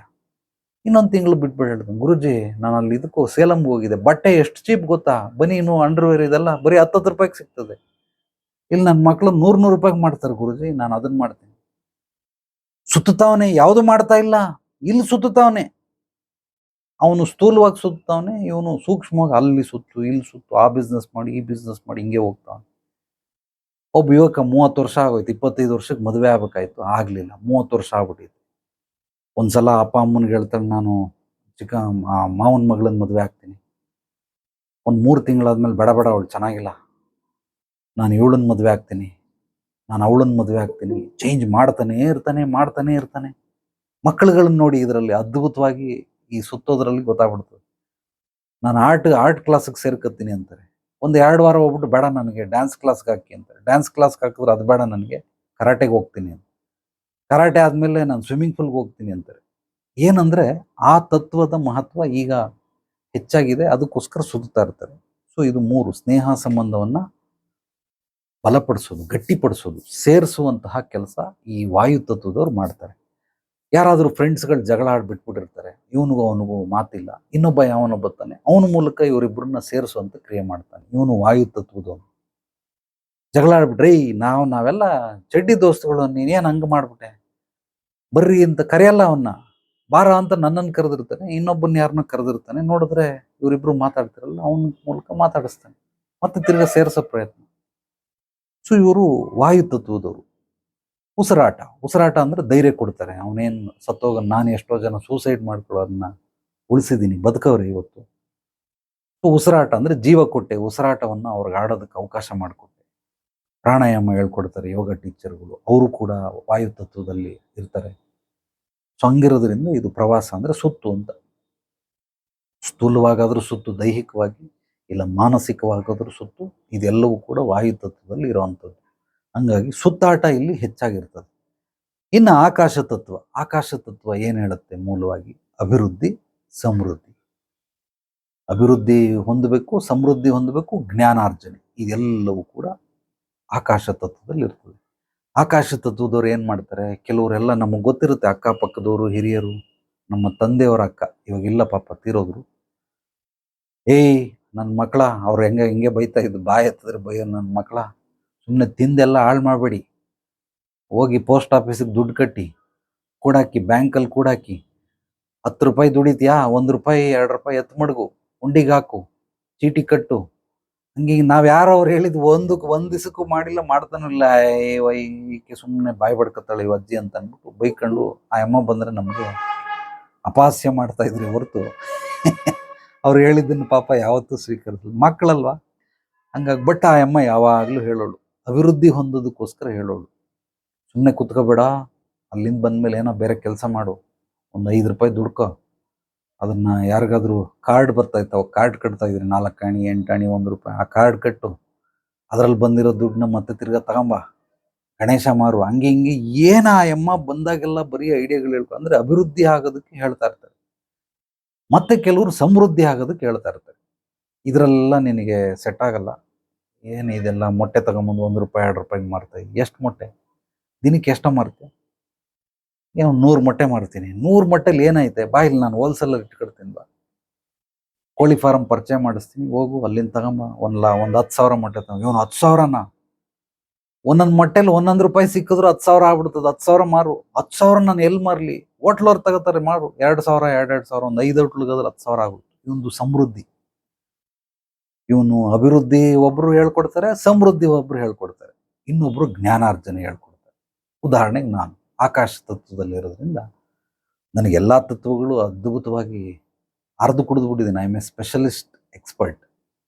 ಬಟ್ ಈ ಆಕಾಶ ತತ್ವದಲ್ಲಿ ಅಭಿವೃದ್ಧಿ, ಸಮೃದ್ಧಿ, ಜ್ಞಾನಾರ್ಜನೆ, ಇದು ನಮಗೆ ಅದ್ಭುತವಾಗಿ ಎಲ್ಲವೂ ಸಿಗ್ತದೆ. ಅಂದ್ರೆ ಒಳಗಡೆಯಿಂದ ನನ್ನ ಜೊತೆಗೆ ನಾನು ಮಾತಾಡೋರು, ಹೊರಗಡೆ ಮಾತಾಡೋರು, ಈ ಒಳಗಡೆ ಇರೋದನ್ನೇ ಹೊರಗಡೆ ಮಾತಿನ ರೂಪದಲ್ಲಿ ಬರ್ತದೆ. ಒಳಗಡೆ ಏನೇನ್ ತುಂಬ್ಕೊಂಡಿರ್ತಾರೆ ನಂಬಿಕೆ ವಿಶ್ವಾಸದಲ್ಲಿ, ಅಂದ್ರೆ ಇದೆಲ್ಲ ತತ್ವಗಳನ್ನ ಒಳಗಡೆಯಿಂದ ಹಾಕೊಂಡಿರ್ತಾರೆ ಅವರು. ಪ್ರತಿಯೊಬ್ರು ಕೂಡ ಈ ತತ್ವದಲ್ಲಿ ಯಾರೋ ಒಂದು ತತ್ವದಲ್ಲಿ ಹೆಚ್ಚಾಗಿರ್ತಾರೆ, ಇನ್ನೊಂದು 3-4 ತತ್ವದಲ್ಲಿ ಕಡಿಮೆ ಇರ್ತಾರೆ, ಅಥವಾ ಅವ್ರ ಜೀವಿತಾವಧಿವರೆಗೂ ಸ್ವಲ್ಪ ಮೇಲೆ ಕೆಳಗಡೆ ಓಡಾಡ್ತಾ ಇರ್ತಾರೆ. ಅಂದ್ರೆ ಎಲ್ಲಾ ತತ್ವ ಈ ತತ್ವಕ್ಕೊಂದ್ಸಲ ಹೋಗ್ತಾರೆ, ಹಿಂಗ್ ಬರ್ತಾರೆ, ಹಿಂಗೆ ಜಿಗ್ಜಾಗ್ ಮಾಡೋ ರೂಪದಲ್ಲೂ ಕೂಡ ಮಾಡ್ತಾ ಇರ್ತಾರೆ. ಸೊ ಈಗ ಯಾರ್ಯಾರು ಯಾಕೆ ಹಿಂಗೆ ಮೇಲೆ ಕೆಳಗಡೆ ಮಾಡ್ತಾರೆ, ಚೇಂಜ್ ಆಗ್ತಾ ಇರ್ತಾರೆ ಅಂದ್ರೆ ವಾತಾವರಣಕ್ಕೆ ತಕ್ಕಂಗೆ ಮಾತಾಡ್ತಾ ಇರ್ತಾರೆ. ಅವ್ರೊಂದ್ ರೀತಿ ಮೋಲ್ಡ್ ಆಗ್ಬಿಡ್ತಾರೆ. ನನ್ನ ಜೊತೆ ಒಬ್ಬ ಹುಡುಗ ಅವನೇ, ಅವ್ನು ನನ್ನ ಜೊತೆ ಬಂದ್ರೆ ಒಂದ್ 3 ದಿವಸ ಇದ್ರೆ ಅವ್ರ ಮನೆಯಿಂದ ಯಾರೇ ಕಾಲ್ ಮಾಡ್ಲಿ, ಹುಡುಗ ಯುವಕ, ಒಂದ್ 25 ವರ್ಷ, ಅವ್ನ ಲವರ್ ಕಾಲ್ ಮಾಡ್ಲಿ, ನಂದಲ್ಲಿ ಜೆರಾಕ್ಸ್ ನೋಡ್ಬೋದು ನೀವು, ನಾನು ಹೆಂಗ್ ಮಾತಾಡ್ತೀನಿ ಅವನು ಹಂಗೆ ಮಾತಾಡ್ತಾ ಇರ್ತಾನೆ. ಎಷ್ಟು ದಿವಸ ನನ್ನ ಜೊತೆಲಿ ಇರೋರ್ಗು, ಒಂದು 3 ದಿವಸ 4 ದಿವಸ, 1 ವಾರ ಅಷ್ಟೇ. ಅದಾದ್ಮೇಲೆ ಅವನು ಎಲ್ಲಾದ್ರೂ ಬೇರೆಯವ್ರ ಹತ್ರ ಹೋಗ್ಬಿಟ್ರೆ ಇದ್ ಬಿಟ್ಬಿಟ್ಟು ಅಲ್ಲಿ ಮಾತಾಡ್ತಾ ಇರ್ತಾನೆ. ಅವನು ಯಾರೋ ಪೋಲಿ ಹುಡುಗರು ಇರ್ತಾರೆ, ಅವ್ರ ಜೊತೆನೆ ಮಾತಾಡ್ತಾ ಇರ್ತಾನೆ. ಅವ್ರ ಅಮ್ಮನಿಗೆ ಆಶ್ಚರ್ಯ, ಅಲ್ಲಪ್ಪ ಅವತ್ತು ಮೊನ್ನೆ ಅಷ್ಟು ಚೆನ್ನಾಗಿ ಮಾತಾಡ್ತಾ ಇದೆಯಲ್ಲ, ಎಲ್ಲ ಹೋಗಿದೆ ತಮಿಳ್ನಾಡಿಗೆ, ಅದ್ಭುತವಾಗಿ ಅವ್ನು ಹೋಗಿ ಭಾರಿ ಇಷ್ಟ ಆಗ್ಬಿಡ್ತು, ನನ್ನ ಲವರ್ ಫುಲ್ ಚೇಂಜ್ ಆಗ್ಬಿಟ್ಟು ಅವ್ನು ಹಂಗೆ ಹಿಂಗೆ ಅಂತ. ಈಗ ಅಲ್ಲಿ ಬಿಟ್ಬಿಟ್ಟು ಅವ್ನು ಯಾರೋ ಪೋಲಿ ಹುಡುಗ ಅವನ ಜೊತೆ ಮಾತಾಡ್ತಾನೆ. ಇವರು ವಾತಾವರಣಗಳ ತಕ್ಕಂಗೆ ಎಲ್ಲೆಲ್ಲಿ ಇರ್ತಾರೆ, ಯಾರ್ಯಾರ ಜೊತೆ ಇರ್ತಾರೆ, ಅವ್ರವ್ರ ಜೆರಾಕ್ಸ್ ಅನ್ನ ಕಾಪಿ ಮಾಡ್ತಾ ಇರ್ತಾರೆ, ಅಂದ್ರೆ ಮಿಮಿಕ್ರಿ ಮಾಡ್ತಾ ಇರ್ತಾರೆ. ಸೊ ಅದೇ ರೀತಿ ಕೆಲವ್ರಿಗೆ ಏನು ಮಾಡ್ತಾರೆ, ಇಲ್ಲಿದ್ದಾಗ ಒಂಥರ, ಆಂಧ್ರದಲ್ಲಿದ್ದಾಗ ಒಂಥರ, ಬಾಂಬೆಲಿದ್ದಾಗ ಒಂಥರ, ಹಿಮಾಲಯಕ್ಕೆ ಹೋದಾಗ ಒಂಥರ ವಿಚಿತ್ರವಾಗಿ ಆಗ್ಬಿಡ್ತಾರೆ. ಹಂಗಾಗಿ ಮನಸ್ಥಿತಿ, ಪರಿಸ್ಥಿತಿ, ವಾತಾವರಣ ಈ ಎಲ್ಲ ಏರುಪೇರುಗಳನ್ನು ತಂದುಕೊಡ್ತದೆ. ಈ ಇಷ್ಟು ನಾನು ಹೇಳಿದಂಥ ವಿಚಾರಗಳಲ್ಲಿ ನೀವು ಒಬ್ಬೊಬ್ಬರನ್ನೇ, ನನ್ನ ಗಂಡ ಹೆಂಗಿದ್ದಾನೆ, ನನ್ನ ಹೆಂಡತಿ ಹೆಂಗಿದ್ದಾರೆ, ನನ್ನ ಮಕ್ಳು ಹೆಂಗಿದ್ದಾರೆ, ಚಿಕ್ಕಪ್ಪ, ದೊಡ್ಡಪ್ಪ, ಮಾವ ಇವರೆಲ್ಲ ಹೆಂಗಿದ್ದಾರೆ, ನೀವು ನಾನು ಹೇಳ್ತಿದ್ದಂಗೆ ನಿಮ್ಮ ಕಲ್ಪನೆಗೆ ಬಂದ್ಬಿಟ್ಟಿರ್ತದೆ. ಓಕೆ, ಇವ್ರು ವಾಯುತತ್ವ, ಇವ್ರು ಜಲತತ್ವ, ಇವ್ರು ಅಗ್ನಿ ತತ್ವ, ಇವರು ಪೃಥ್ವಿ ತತ್ವ, ಇವರು ಆಕಾಶ ತತ್ವ ಅಂತ ಗೊತ್ತಾಗ್ಬಿಡ್ತದೆ. ಸೊ ಈ ಎಲ್ಲ ಆಲೋಚನೆಗಳನ್ನು ನೀವು ತಿಳ್ಕೊಂಡಿದ್ರೆ ನಿಮ್ಮೊಳಗಡೆ ಈ ಫ್ಯಾಕ್ಟ್ರಿ, ಆಲೋಚನೆಯ ಫ್ಯಾಕ್ಟ್ರಿ ಏನಿದೆ, ಆ ಫ್ಯಾಕ್ಟ್ರಿಯಲ್ಲಿ ಅತ್ಯದ್ಭುತವಾದ ಪ್ರಾಡಕ್ಟ್ಗಳು ಹೊರಗೆ ಹೊಮ್ತವೆ. ಯಾವಾಗ ಇಲ್ಲಿ ಬರೀ ಕಚಡಗಳೇ ಬರ್ತವೆ, ಇಲ್ಲಿಂದನೂ ಬರೀ ಕಚಡಗಳೇ ಬರ್ತವೆ. ಈ ಚೈನಾ ಮಾಲ್ ನೋಡೋದಕ್ಕೆ ಒಳ್ಳೆ ಪ್ಯಾಕಿಂಗ್ ಎಲ್ಲ ಸೂಪರ್ ಆಗಿರುತ್ತೆ, ಕಡಿಮೆ ಬೆಲೆ, 10 ರೂಪಾಯಿ ಆಟ ಸಾಮಾನು ತಗೊಂಬಂದ ತಂದು ಒಂದು ದಿವಸಕ್ಕೆ 1 ಗಂಟೆಗೆ ಹೋಗ್ಬಿಡುತ್ತೆ. ಒಂದು ದಿವಸನೂ ಬರಲಿಲ್ಲ. ಅದು ಒಳ್ಳೆ ಬ್ರ್ಯಾಂಡೆಡ್ ಕಂಪ್ನಿ, 100 ರೂಪಾಯಿ ಆಟ ಸಾಮಾನು ತಗೊಂಬಂದ ಒಂದು 3 ತಿಂಗಳು 4 ತಿಂಗಳು ಇರ್ತದೆ. ಇನ್ನೊಂದು 1000 ರೂಪಾಯಿ ಕೊಟ್ಟು ತಗೊಂಬ ಒಂದು 5-6 ವರ್ಷ ಇರ್ತದೆ. ಇನ್ನೂ ಅದನ್ನು 10,000 ಕೊಟ್ಟು ತಗೊಂಬ ಆಟ ಸಾಮಾನ, ನಿನ್ನ ಮಕ್ಕಳು ಮೊಮ್ಮಕ್ಕಳ ಕಾಲಕ್ಕೂ ಬರ್ತವೆ. So quality. ಆದರೆ ಚೈನಾ ಮಾಲ್ ಏನು 10 ರೂಪಾಯಿಗೆ ಅಷ್ಟೇ ಬರೋದು. ಹಂಗಾಗಿ ಇಲ್ಲೆಲ್ಲ ಈ ಫ್ಯಾಕ್ಟ್ರಿಗಳಲ್ಲಿ ನಮ್ಮ ತಲೆನೂ ಕೂಡ ನಾವು ಚೈನಾ ಮಾಲ್ ಮಾಡ್ಕೊಂತೀವಿ. ಆಡೋ ಮಾತಲ್ಲಿ ಸತ್ವ ಇಲ್ಲ, ಮಹತ್ವ ಇಲ್ಲ, ಅದರಲ್ಲಿ ಯಾವುದೇ ಒಂದು ತೂಕ ಇಲ್ಲ. ಅದು ಬರೀ ಜೊಳ್ಳು ಮಾತುಗಳು ಬರ್ತಾವೆ, ಬರೀ ಜೊಳ್ಳು ಮಾತು, ಯಾವುದೂ ಉಪಯೋಗಕ್ಕೆ ಬರಲ್ಲ, ಯಾರಿಗೂ ಉಪಯೋಗಕ್ಕೆ ಬರಲ್ಲ ಪಾಪ. ಸೊ ಇದು ಬರೀ ಜೊಳ್ಳು ಮಾತು, ಬರೀ ಭಯದ ಮಾತು. ಅಯ್ಯೋ ಗುರುಜಿ ಹಿಂಗಾಗೋಯ್ತು, ಹಂಗಾಗೋಯ್ತು, ಅವರು ಹಿಂಗಾಗೋಯ್ತು ಕಣೆ, ಹಂಗಾಗೋಯ್ತು ಕಣೆ, ಹಿಂಗಾಗೋಯ್ತು ಕಣ, ಹಂಗಾಗೋಯ್ತು, ಬರೀ ಜೊಳ್ಳು ಮಾತು.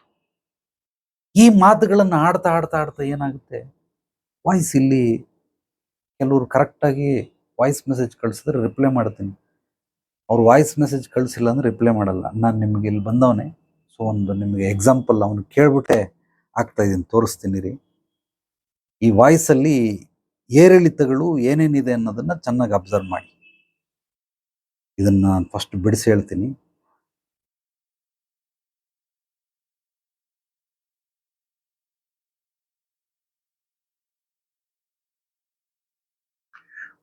ಹಾಯ್ ಗುರುಜಿ, ಸದ್ಯಕ್ಕೆ ಇನ್ನ ನಾನು ಅಟೆಂಡ್ ಆಗ್ತಾ ಇಲ್ಲ. ನಾನು ರೆಕಾರ್ಡೆಡ್ ಸೆಷನ್ H1B ಈ ವಾಯ್ಸನ್ನು ಕೇಳ್ಕೊಳ್ಳಿ. ಹೇಳಿದ್ದೀನಿ. H1B ವೀಸಾ ನನಗೆ ಏಪ್ರಿಲ್ 1ನೇ ತಾರೀಕು ರಿಸಲ್ಟ್ಸ್ ಗೊತ್ತಾಗುತ್ತೆ.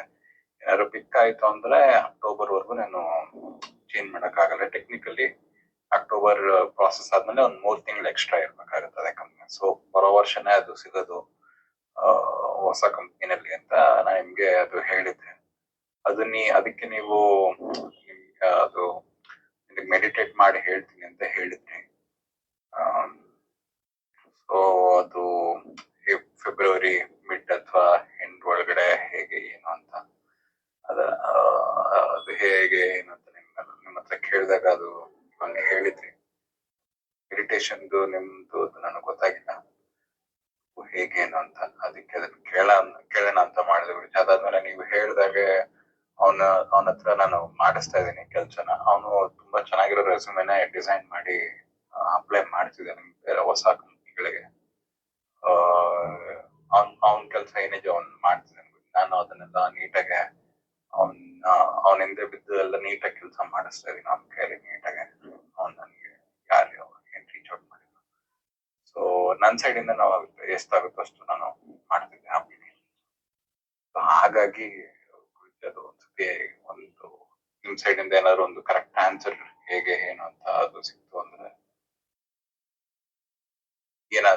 ಏನ್ ಸೊಲ್ಯೂಷನ್ ಏನಾದ್ರು ಮಾಡೋ ನನ್ನ ಸೈಡ್ ಇಂದ ಏನಾದ್ರು ಮಾಡೋದಿದ್ಯಾ ಹೇಗೆ ಕೇಳೋದಕ್ಕೆ ಮಾಡೋದು.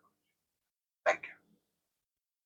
ಸೊ ಈಗ ಕೇಳಿದ್ರಲ್ಲ, ಇದೇನು ಅಂತಂದರೆ ವಾಯ್ಸಲ್ಲಿ ಕ್ಲೀನಾಗಿ ಕಂಡುಹಿಡಿಬೋದು ಏನೇನಿದೆ ಆ ವಾಯ್ಸಲ್ಲಿ. ಅಂದರೆ ತಲೆಯಲ್ಲಿ ಏನಿದೆ ಅದು ಶಬ್ದಗಳ ಮೂಲಕ, ಸ್ವರಗಳ ಮೂಲಕ, ಮಾತಿನ ಮೂಲಕ ಹೊರಗೆ ಬಂದಿದೆ. ಈ ಮಾತಲ್ಲಿ ಮೂಲವಾಗಿ ಭಯ ಇದೆ. ಆತಂದೇನೆಂದರೆ ಯಾವುದೋ ಒಂದು ಕಂಪ್ನಿಲಿ ಕೆಲಸ ಮಾಡ್ತಾನೆ, ಮುಂದೆ ಅದಕ್ಕಿಂತ ಇನ್ನೊಂದು ಕಂಪ್ನಿಲಿ ದೊಡ್ಡ ಕಂಪ್ನಿಗೆ ಹೋಗಬೇಕು. ಆ ಹೋಗೋದಕ್ಕಿಂತ ಕೆಲವೊಂದೆಲ್ಲ ಪರ್ಮಿಷನ್ಗಳು ಸಿಗಬೇಕು. ಸಿಕ್ಕಿದ್ರೆ ಖಂಡಿತವಾಗ್ಲೂ ಅಲ್ಲಿಗೆ ಹೋಗ್ಬೋದು. ಬಟ್ ಆತನಿಗೆ ಏನಕ್ಕೆ ಹೋಗೋಕ್ಕಾಗ್ತಾ ಇಲ್ಲ ಅಂತಂದರೆ 2 ರೀತಿ ಸಮಸ್ಯೆಗಳಿರುತ್ತೆ. ಒಂದು ಹೊರಗಡೆ, ಹೊರವಲಯದಲ್ಲಿ, ಅಂದರೆ ಔಟರ್ ಲೇಯರಲ್ಲಿ ನಮಗೆ ಸಮಸ್ಯೆಗಳಿರ್ತವೆ. ನಾನೆಲ್ಲ ಕುತ್ಕೊಂಡು ನೋಡ್ತೀನಿ, ಯಾವುದು ಔಟರ್ ಲೇಯರಲ್ಲಿ ಇಲ್ಲ, ಏನು ಸಮಸ್ಯೆಗಳಿಲ್ಲ. ಇರ್ಬೋದೇನೋ ಅಂತ ನಾನು ಮೂರು ಸಲ ಚೆಕ್ ಮಾಡ್ಬಿಟ್ಟಿದ್ದೀನಿ, ಯಾವುದೂ ಇಲ್ಲ. ಅದು ಇನ್ನರ್ ಲೇಯರಲ್ಲಿ ಸಮಸ್ಯೆಗಳಿದ್ದಾವೆ. ಆ ಇನ್ನರ್ ಲೇಯರ್ ಅಂದರೆ ಇಲ್ಲಿ ಸಮಸ್ಯೆಗಳಿದ್ದಾವೆ. ಏನು ಸಮಸ್ಯೆ, ಯಾಕಿದು ಅಂತಂದರೆ, ಒಂದು ಎಕ್ಸಾಂಪಲ್, ಈಗಿರೋ ಒಂದು ಕೆಲಸದಲ್ಲಿ ಒಂದು 10,000 ಸಂಬಳ ಅಂತ ಇಟ್ಕೊಳ್ಳಿ. ನೆಕ್ಸ್ಟ್ ಮುಂದೆ ನಮಗೇನಾದರೂ ಒಂದು ಪರ್ಮಿಷನ್ ಸಿಕ್ಕಿದ್ರೆ ಅಲ್ಲಿಂದ ಒಂದು 50,000 ರೂಪಾಯಿ ಸಂಬಳಕ್ಕೆ ಹೋಗ್ಬೋದು. ಈಗ 50,000 ರೂಪಾಯಿ ಸಂಬಳಕ್ಕೆ ಹೋಗೋನು ಅಂದರೆ ಅಭಿವೃದ್ಧಿಯಿಂದ ಸಮೃದ್ಧಿ ಹೊಂದೋನು, ಅಥವಾ ಇನ್ನೊಂದು ಹಂತ 2 ಹಂತ ಮೇಲುಗಡೆ ಹೋಗುವವನಿಗೆ ಯಾಕೆ ಮೇಲುಗಡೆ ಹೋಗುತ್ತೆ ಅನ್ನೋ ಅದಕ್ಕೆ ಮೂಲ ಕಾರಣ ಏನು ಅಂತಂದರೆ, ಮೊದಲು ನಾವಿರುವ ಸ್ತರವನ್ನು, ನಾವಿರುವ ಸ್ಥಾನಮಾನವನ್ನು ನಾವು ಬೆಲೆ ಕೊಡಬೇಕು. First point. ಇದಕ್ಕೆ ನಾವು ಗೌರವ ನೀಡಬೇಕು. ಇದಕ್ಕೆ ನಾವು ಶ್ರದ್ಧೆ, ಭಕ್ತಿಯಿಂದ, ಪ್ರೀತಿಯಿಂದ ಕೊಟ್ಟಾಗ ಮಾತ್ರ ನಾವು ಮೇಲ್ಗಡೆ ಹೋಗ್ತಿರೋ ಹೊರತು, ಇದಕ್ಕೆ ನಾವು ಬೆಲೆ ಕೊಡಲಿಲ್ಲ, ಇದಕ್ಕೆ ನಾವು ಗೌರವ ಕೊಡಲಿಲ್ಲ, ಇದನ್ನು ನಾನು ಪಾಸೇ ಮಾಡಲಿಲ್ಲ, ನನಗೆ ಮುಂದಕ್ಕೆ ಹೋಗೋದಕ್ಕೆ ಸಾಧ್ಯವಿಲ್ಲ. ನನಗೆ ನಮ್ಮ ಗುರುಗಳು ಒಂದು 108 ವಿದ್ಯೆ ಕಲಿಸ್ಕೊಡೋದಕ್ಕೆ ಒಂದು 27 ಥರ ಪರೀಕ್ಷೆಗಳನ್ನು ಮಾಡಿದರು. ಸೊ ಅದು ಎಲ್ಲವನ್ನ ಹೇಳೋದು ಒಂದು ಹೇಳ್ತೀನಿ. ಸೊ ಒಂದ್ಸಲ ಹೀಗೆ ಮಲ್ಕೊಂಡಿದ್ದೆ, ರಾತ್ರಿ ಮಲಗಿದೆ. ಬೆಳಿಗ್ಗೆ ಆಯಿತು. ಬೆಳಿಗ್ಗೆ ಎದ್ದಿದ ತಕ್ಷಣ ನಮಗೇನು ಒಳ್ಳೆ ನಿದ್ದೆ ಅದ್ಭುತವಾಗಿ ಬಂತು. ಕಳಿಸ್ತೀರಿ, ಹಿಂಗೆ ಮೈ ಮುರಿತೀರಿ.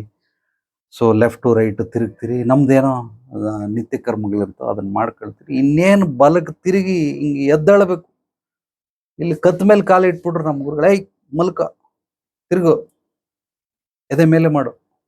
ಯಾಕೆ ಗುರುಗಳು, ಹೇಳ್ತೀನಿರು, ನಾನು ಬರೋವರೆಗೂ ಎದ್ದೇಳಬೇಡ, ಸುಮ್ಮನೆ ಹಂಗೆ ಇದ್ಬಿಡು. ಹಾಂ ಸರಿ ಆಯಿತು ಗುರುಜಿ, ಏನೋ ವಾಕಿಂಗ್ ಹೋಗ್ತಾರೆ ಬೆಳಿಗ್ಗೆ ಹೊತ್ತು, ಹಂಗಾಗಿ ಹೋಗಿ ಬರ್ತಾರೆ ಅಂತ ಅಂದ್ಬಿಟ್ಟು ಕಾಯ್ಕೊಂಡಿದ್ದೀನಿ.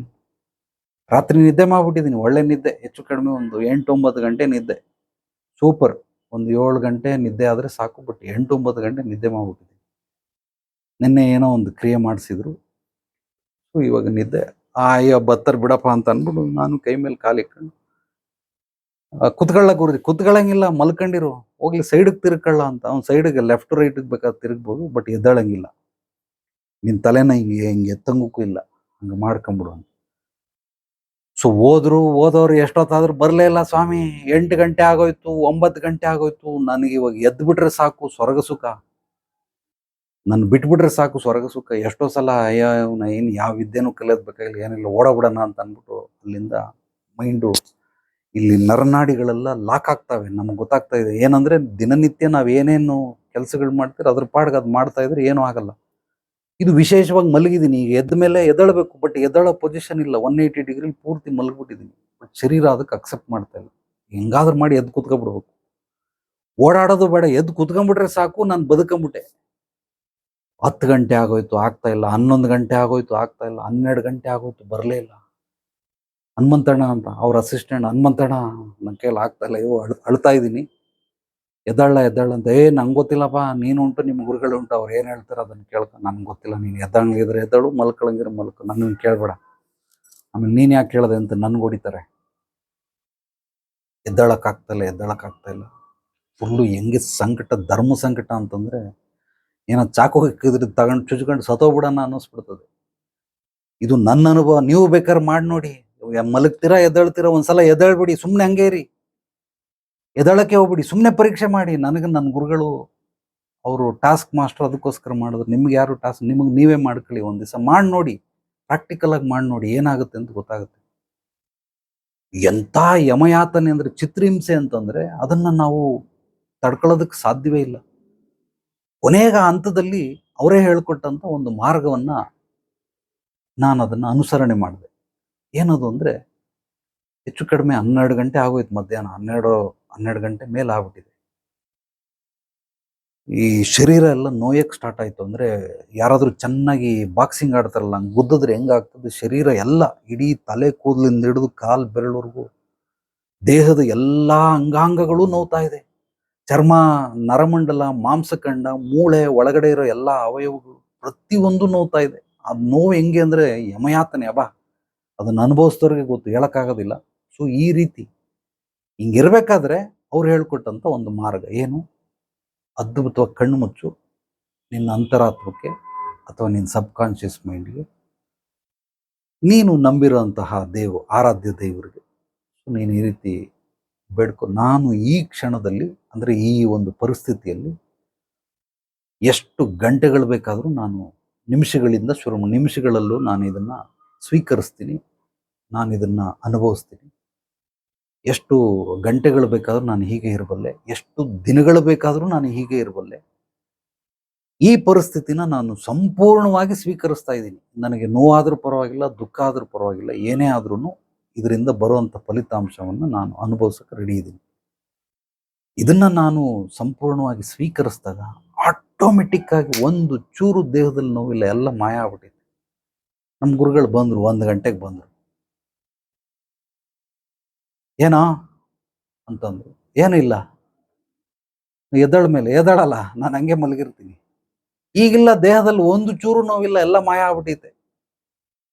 ಯಾವಾಗ ಈ ಒಂದು ಅವರು ಹೇಳ್ಕೊಟ್ಟಂಥ ಅನುಷ್ಠಾನವನ್ನು ಮಾಡದೆ ಒಂದು ಚೂರು ದೇಹದಲ್ಲಿ ನೋವಿಲ್ಲ, ಎಲ್ಲ ಮಾಯ ಆಗೋದು. ಅಂದರೆ ಇದರ ಅರ್ಥ ಏನು ಅಂತಂದರೆ, ನಾವು ಈಗಿರೋ ಸ್ಥಿತಿಯಿಂದ ಇನ್ನೊಂದು ಸ್ಥಿತಿಗೆ ಹೋಗೋದಕ್ಕೆ ಪ್ರಯತ್ನ ಮಾಡಬೇಕು. ಇದು ಸಹಜ ಕ್ರಿಯೆ. ಪ್ರಕೃತಿ ದತ್ತವಾಗಿ ಪ್ರತಿಯೊಂದು ಬೆಳೀತಾ ಇದೆ. ಪ್ರತಿಯೊಂದು ಜೀವಿಗಳು, ಪ್ರತಿಯೊಂದು ಪ್ರಾಣಿ ಪಕ್ಷಿಗಳು, ಎಲ್ಲ ಮಾನವ ವಸ್ತುಗಳು, ಈ ಪ್ರಕೃತಿಯಲ್ಲಿರುವಂಥದ್ದು ಎಲ್ಲವೂ ಕೂಡ ಬೆಳೀತಾ ಇದೆ. ಅಭಿವೃದ್ಧಿ ಸಮೃದ್ಧಿ ಪ್ರಕೃತಿಯ ಮೂಲ ಜನ್ಮಸಿದ್ಧ ಹಕ್ಕು. ಪ್ರತಿಯೊಂದು ಪ್ರಾಣಿ ಪಕ್ಷಿಗಳಿಗೆ, ಜೀವಿಗಳಿಗೆ ಪ್ರತಿಯೊಂದು ಬೆಳೀತಾ ಇದೆ. ಹಂಗಾಗಿ ನಾವು ಇನ್ನೊಂದು ಹಂತಕ್ಕೆ ಹೋಗಲೇಬೇಕು, ಬೇರೆ ದಾರಿ ಇಲ್ಲ. ಹೋಗೋದಕ್ಕೆ ನಿಸರ್ಗ ಏನೇನೋ ಮಾಡ್ತದೆ. ಬಟ್ ಈಗ ಈ ಹಂತನ ಬಿಟ್ಟು ಇನ್ನೊಂದು ಹಂತಕ್ಕೆ ಹೋಗ್ಬೇಕು ಅಂದ್ರೆ ಇದಕ್ಕೆ ನಾವು ಬೆಲೆ ಕೊಡಲಿಲ್ಲ. ಅಕಸ್ಮಾತ್ ಹೋಗ್ಲಿಲ್ಲ ಅಂದ್ರೆ ನಾನು ಇಲ್ಲೇ ಬೇಕಾದ್ರೆ ಅದ್ಭುತವಾಗಿ ಬದುಕು ತೋರಿಸ್ತೀನಿ, ಜೀವಿಸ್ ತೋರಿಸ್ತೀನಿ, ನಾನು ಇಲ್ಲೇ ಅಭಿವೃದ್ಧಿನೂ ಆಗ್ತೀನಿ, ಸಮೃದ್ಧಿನೂ ಆಗ್ತೀನಿ ಅನ್ನೋ ಮೈಂಡ್ ಸೆಟ್ ಯಾರ್ಯಾರಿಗಿರ್ತದೆ, ಇಂಥವ್ರು ಮಾತ್ರ ಇನ್ನೊಂದು ಲೆವೆಲ್ಗೆ ಸಿಗುತ್ತೆ ಹೊರತು ಇದನ್ನ ರಿಜೆಕ್ಟ್ ಮಾಡಿಬಿಟ್ಟು ಇದನ್ನು ನಾವು ಸಂಪೂರ್ಣವಾಗಿ ಅರ್ಥ ಮಾಡ್ಕೊಳ್ದೇನೆ, ಇದನ್ನು ಫುಲ್ಫಿಲ್ ಮಾಡ್ದೇನೆ ನಾನು ಅಲ್ಲಿ ಹೋಗ್ಬಿಡ್ತೀನಿ ಅಂದರೆ ಸಾಧ್ಯವೇ ಇಲ್ಲ. ಆದ್ರಿಂದ ನನಗೇನಂತಂದರೆ, ಯಾವುದೇ ಹಂತದಲ್ಲಿ ನಾನಿದ್ರೂ ಕೂಡ ಆ ಹಂತವನ್ನು ಸಂಪೂರ್ಣವಾಗಿ ಫುಲ್ಫಿಲ್ ಮಾಡೋದಕ್ಕೆ ಬಯಸ್ತೀನಿ. ಅದು ಫುಲ್ಫಿಲ್ ಆಗಲಿಲ್ಲ ಅಂದ್ರೂ ಪರವಾಗಿಲ್ಲ, ನೀವು ದೈಹಿಕವಾಗಿ, ಮಾನಸಿಕವಾಗಿ, ಆತ್ಮಿಕವಾಗಿ ನಾನು ಇದನ್ನು ಫುಲ್ಫಿಲ್ ಮಾಡೇಬೇಕಾದ್ರೆ ಮುಂದಕ್ಕೆ ಹೋಗ್ತೀನಿ ಅಂತ ಅನ್ಕೊಂಬಿಟ್ರೆ ನಿಸರ್ಗನೇ ಧಾರಾಳ ಕೈ ಹಿಡಿದು ಎಳ್ಕೊಂಬಿಡ್ತದೆ. ಬಟ್ ಆತನ ಮಾತಲ್ಲಿ ಯಾವುದೂ ಇಲ್ಲ. ಅವನಿಗೆ ಏನಿದ್ರು ನೆಕ್ಸ್ಟ್ ಲೆವೆಲ್ ಇದೆ ಹೊರತು ಇದೇ ಲೆವೆಲಲ್ಲಿದ್ದರೆ ನನಗೆ ಇಂತಿಂಥ ಕಷ್ಟಗಳು ಬರ್ತವೆ, ಸಮಸ್ಯೆಗಳು ಬರ್ತವೆ, ತೊಂದರೆಗಳು ಬರ್ತವೆ, ಅಡೆತಡೆಗಳಾಗ್ತವೆ, ಕುಂದುಕೊರತೆಗಳಾಗ್ತವೆ, ಇದೆಲ್ಲ ಆಗ್ತವೆ. ನಾನೇನಾದರೂ ಅಲ್ಲಿಗೆ ಹೋಗ್ಬಿಟ್ರೆ ನಾನು ಅದ್ಭುತವಾಗಿ ರಾಜನ್ ಥರ ಬದುಕ್ತೀನಿ. ಮೊದಲು ಆಳಾಗಿ ದುಡಿವ ಅರಸಾಗಿ ಮೆರವ ಅಂತ ಹಿರಿಯರು ಹೇಳ್ತಾರೆ. ಇಲ್ಲ, ಆಳಾಗಿ ನೀನು ದುಡ್ದಿಲ್ಲ ಅಂತಂದ್ರೆ ಅಲ್ಲೋಗಿ ರಾಜನಿಯಾಗಿ ಏನು ಮಾಡ್ತೀಯ, ಏನ್ ದಬಾಕ್ತೀಯ? ಸೊ ಅಕಸ್ಮಾತ್ ಹೋಗ್ಲಿಲ್ಲ ಅಂದ್ರೂ ನಾನು ರೆಡಿ ಇದ್ದೀನಿ ಇಲ್ಲಿ ಬದುಕಕ್ಕೆ, ಇಲ್ಲಿರೋದಕ್ಕೆ ನಾನು ಅದ್ಭುತವಾಗಿದ್ದೀನಿ. ಯಾವಾಗ ಇದನ್ನ ಮೈಂಡ್ ಸೆಟ್ನ ಸಂಪೂರ್ಣವಾಗಿ ನಿಮ್ಮ ದೇಹ, ಮನಸ್ಸು, ಆತ್ಮ, ಎಲ್ಲ ದೇಹದ ಎಲ್ಲ ಅವಯವಗಳು, ಪ್ರತಿಯೊಂದು ಜೀವಕೋಶಗಳು, ಜೀವ ಕಣಗಳು ಅದನ್ನು ಅಕ್ಸೆಪ್ಟ್ ಮಾಡ್ಕೊಂಡ್ಬಿಡುತ್ತೋ, ಮೇಲ್ಗಡೆ ಹೋಗೋದಕ್ಕೆ ಯಾರ ಕೈಯಿಂದನೂ ತಡೆಯಕ್ಕೆ ಸಾಧ್ಯವಿಲ್ಲ. ಅದ್ಭುತವಾಗಿ ನೀವು ಮೇಲಕ್ಕೆ ಹೋಗ್ಬೋದು. ಆದರೆ ನಾವೆಲ್ಲರೂ ಕೂಡ ಇಲ್ಲಿ ಕೂತ್ಕೊಂಡು ಮೇಲ್ಗಡೆದನ್ನು ಕನಸು ಕಾಣ್ತಾ ಇರ್ತೀವಿ. ಕನಸು ಕಾಣೋದು ತಪ್ಪಲ್ಲ, ಇದನ್ನು ಫುಲ್ಫಿಲ್ ಮಾಡೋದು ಮೂಲ ಜವಾಬ್ದಾರಿಗಳು, ಕರ್ತವ್ಯಗಳು. ಅಕಸ್ಮಾತ್ ನಾನು ಹೋಗೋದಕ್ಕೆ ಇಲ್ಲಿಗೆ ಹೋಗ್ಬೇಕು ಅಂತ ಅನ್ಕೊಂಡಿದ್ದೀನಿ, ಅಲ್ಲಿ ಹೋಗ್ಲಿಲ್ಲ ಅಂತಂದ್ರೆ ಇಲ್ಲೇ ಇದ್ದು ಹೇಗೆ ಸಾಲ್ವ್ ಮಾಡ್ಕೊಳ್ಳೋದು? ಅದಕ್ಕೆ ನಾವು ದಾರಿ ಹುಡ್ಕೊಂಡ್ರೆ ಆಟೋಮೆಟಿಕ್ ಆಗಿ ನಾವು ಮೇಲೆ ಹೋಗ್ತೇವೆ. ಇದೊಂದು ಸಣ್ಣದ ಅವನಿಗೆ ತಲೆಗೆ ಬರಲಿಲ್ಲ. ಸೊ ನಾನು ನೋಡಿದೆ, 2-3 ಸಲ ಚೆಕ್ ಮಾಡಿದೆ, ಹೊರಗಡೆಯಿಂದ ಯಾವುದೇ ಬ್ಲಾಕೇಜಸ್ ಇಲ್ಲ, ಏನೂ ಇಲ್ಲ. ಬಟ್ ಅವನ ತಲೆಯಲ್ಲಿದೆ. ಯಾವಾಗ ಅವನು ಇದನ್ನು ಅಕ್ಸೆಪ್ಟ್ ಮಾಡ್ಕೊಂಡ್ಬಿಡ್ತಾನೋ, ಈಗ ಇಂಡಿವಿಜುವಲ್ ಆಗಿ ಅವ್ನಿಗೆ ಹೇಳೋ ಬದಲು ಈ ಥರ ಕ್ಲಾಸಲ್ಲಿ ಹೇಳಿದ್ರೆ ಪಾಪ ನಿಮಗೂ ಅರ್ಥ ಆಗ್ತದೆ, ಅವನಿಗೂ ಅರ್ಥ ಆಗ್ತದೆ. ಅದಕ್ಕೋಸ್ಕರ ಅವ್ನು ಕೇಳ್ಬಿಟ್ಟಲ್ಲಿ, ಇವತ್ತು ನಿನಗೋಸ್ಕರ ಕಣ ಕ್ಲಾಸು, ಕೇಳಿಸ್ಕೊ, ಅಟೆಂಡ್ ಆಗ ಸಾಧ್ಯವಾದರೆ ಅಂತಂದರೆ ಆದರೂ ಅಟೆಂಡ್ ಆಗವನು. ಸೊ ಈ ಸ್ಥಿತಿ ಇವಾಗ ನಾನು ಇಲ್ಲಿದ್ದೀನಿ. ನಂದು ಸ್ಥಿತಿ ಏನು, ನೆಕ್ಸ್ಟ್ ಆಶ್ರಮ ಮಾಡಬೇಕು ಅನ್ನೋದು ನಂದು ಮುಂದಿನ ಸ್ಥಿತಿ ಹಂತ. ಈಗ ಆ ಹಂತಕ್ಕೆ ಹೋಗ್ಬೇಕು ಅಂತ ಹಂಬಲ ಇದೆ, ಬಯಕೆ ಇದೆ, ಆಸೆ ಆಕಾಂಕ್ಷೆಗಳೆಲ್ಲವೂ ಇದಾವೆ. ಬಟ್ ಆಗಲಿಲ್ಲ ಅಂತಂದಾಗ ನಾನು ಈ ಸ್ಥಿತಿಲೇ ಇದ್ದು ಹೇಗೆ ಮಾಡ್ಕೊಳ್ಬೇಕು ಅನ್ನೋದು ನನಗೆ ಚೆನ್ನಾಗಿ ಗೊತ್ತಿದೆ. ಹಂಗಾಗಿ ನಾನು ಇಲ್ಲಿದ್ದೇ ಬೇಕಾದ್ರೆ ಅಲ್ಲಿಗೆ ಹೋಗ್ಬೋದು. ಇದನ್ನ ನಾನು ಪೂರೈಸ್ಬಿಟ್ರೆ ಅಲ್ಲಿ ಹೋಗೋದಕ್ಕೆ, ನಿಲ್ಸೋದಕ್ಕೆ ಯಾರ ಕೈಯಿಂದನೂ ಸಾಧ್ಯವಾಗೋದಿಲ್ಲ. ನಿಸರ್ಗ ಅದ್ಭುತವಾದಂತಹ ಪುಷ್ ಕೊಟ್ಬಿಡುತ್ತೆ, ಪಟಕ್ಕಂತ ಹೋಗ್ಬಿಡ್ಬೋದು. ಸೊ ಆದ್ರಿಂದ ನಾವು ಈಗಿನ ಸ್ಥಿತಿಯನ್ನು, ಈಗ ನಾವಿರುವಂತಹ ಪೊಸಿಷನ್, ಇದು ನಮಗೆ ಭೂಮಿ. ನಾವೀಗ ಆಕಾಶದಲ್ಲಿ ಆರಬೇಕು ಅನ್ನೋ ಆಸೆ. ಆಕಾಶದಲ್ಲಿ ಆರ್ಬೇಕಂದ್ರೆ ಗ್ಲೈಡರ್ ಹಾಕೋಬೇಕು, ಇಲ್ಲಾಂದ್ರೆ ಏರೋಪ್ಲೇನಲ್ಲಿ ಹೋಗ್ಬೇಕು, ಹೆಲಿಕಾಪ್ಟರ್ಲ್ಲಿ ಹೋಗ್ಬೇಕು, ಪ್ಯಾರಾಶೂಟಲ್ಲಿ ಹೋಗ್ಬೇಕು. ಏನೋ ಒಂದು ಮಾರ್ಗದಲ್ಲಿ ಇದೆ. ಎಷ್ಟೊತ್ತವರೆಗೂ ತಿರುಗುತ್ತೆ ಅಲ್ಲಿ ಮೇಲ್ಗಡೆ? 1 ಗಂಟೆ, 1 ದಿವಸ, 1 ವಾರ, 1 ತಿಂಗಳು, ಆಮೇಲೆ ಬರಲೇಬೇಕಲ್ಲ ಭೂಮಿಗೆ. ಆದ್ರಿಂದ ನಾವಿರೋವಂಥ ಸ್ಥಾನಮಾನವನ್ನು ನಾವು ಹೆಚ್ಚಾಗಿ ಗೌರವಿಸ್ಬೇಕು, ಪ್ರೀತಿಸ್ಬೇಕು. ಮೊದಲು ಇದರ ಆರೈಕೆ ಕಾಳಜಿ ಮಾಡಿದ್ರೆ, ಈ ಜವಾಬ್ದಾರಿಗಳನ್ನು ಕರ್ತವ್ಯಗಳನ್ನು ಮುಕ್ತಾಯ ಮಾಡಿದ್ರೆ ನಮಗೆ ಮುಂದಿನ ಹಂತಕ್ಕೆ ಅತ್ಯದ್ಭುತವಾಗಿ ಅದೇ ಪುಷ್ ಕೊಟ್ಬಿಡ್ತದೆ, ನೀನು ಹೋಗಯ್ಯ ಅಂತ. ಅಥವಾ ಮೇಲ್ಗಡೆಯಿಂದ ಎಳ್ಕೊಂಬಿಡ್ತಾರೆ. ಈ ನಿಸರ್ಗದ ನಿಯಮಗಳಿರೋದೇ ಹೆಂಗೆ, ಇಲ್ಲಿಂದ ತಳ್ತಾ ಇರ್ತಾರೆ, ಅಲ್ಲಿಂದ ಎಳ್ಕೊತಾ ಇರ್ತಾರೆ. ಇಲ್ಲಿಂದ ಯಾರು ತಳ್ತಾರೆ, ಇದು ನಿನ್ನ ಹತ್ರ ಫುಲ್ಫಿಲ್ ಆಗಿದ್ರೆ ಮಾತ್ರ ಇದನ್ನ ಹಿಡ್ಕೊಂಡು ತಳ್ತಾರೆ. ಆಯ್ತು ಹೋಗಯ್ಯ, ನೀನು SLC ಪಾಸ್ ಆಗಿದ್ಯಾ, 97 ಮಾರ್ಕ್ಸ್ ತೆಗೆದಿ, ಹೋಗು. ಇಲ್ಲ ನಾನು ಮತ್ತೆ SLC ಓದ್ ಬಿಡಲ್ಲ, ಹೋಗು, PUC ಹೋಗು, ಸೈನ್ಸ್ ತಗೋ ಹೋಗು ಅಂತ ಅಂದ್ಬಿಟ್ಟು ತಳ್ತಾರೆ.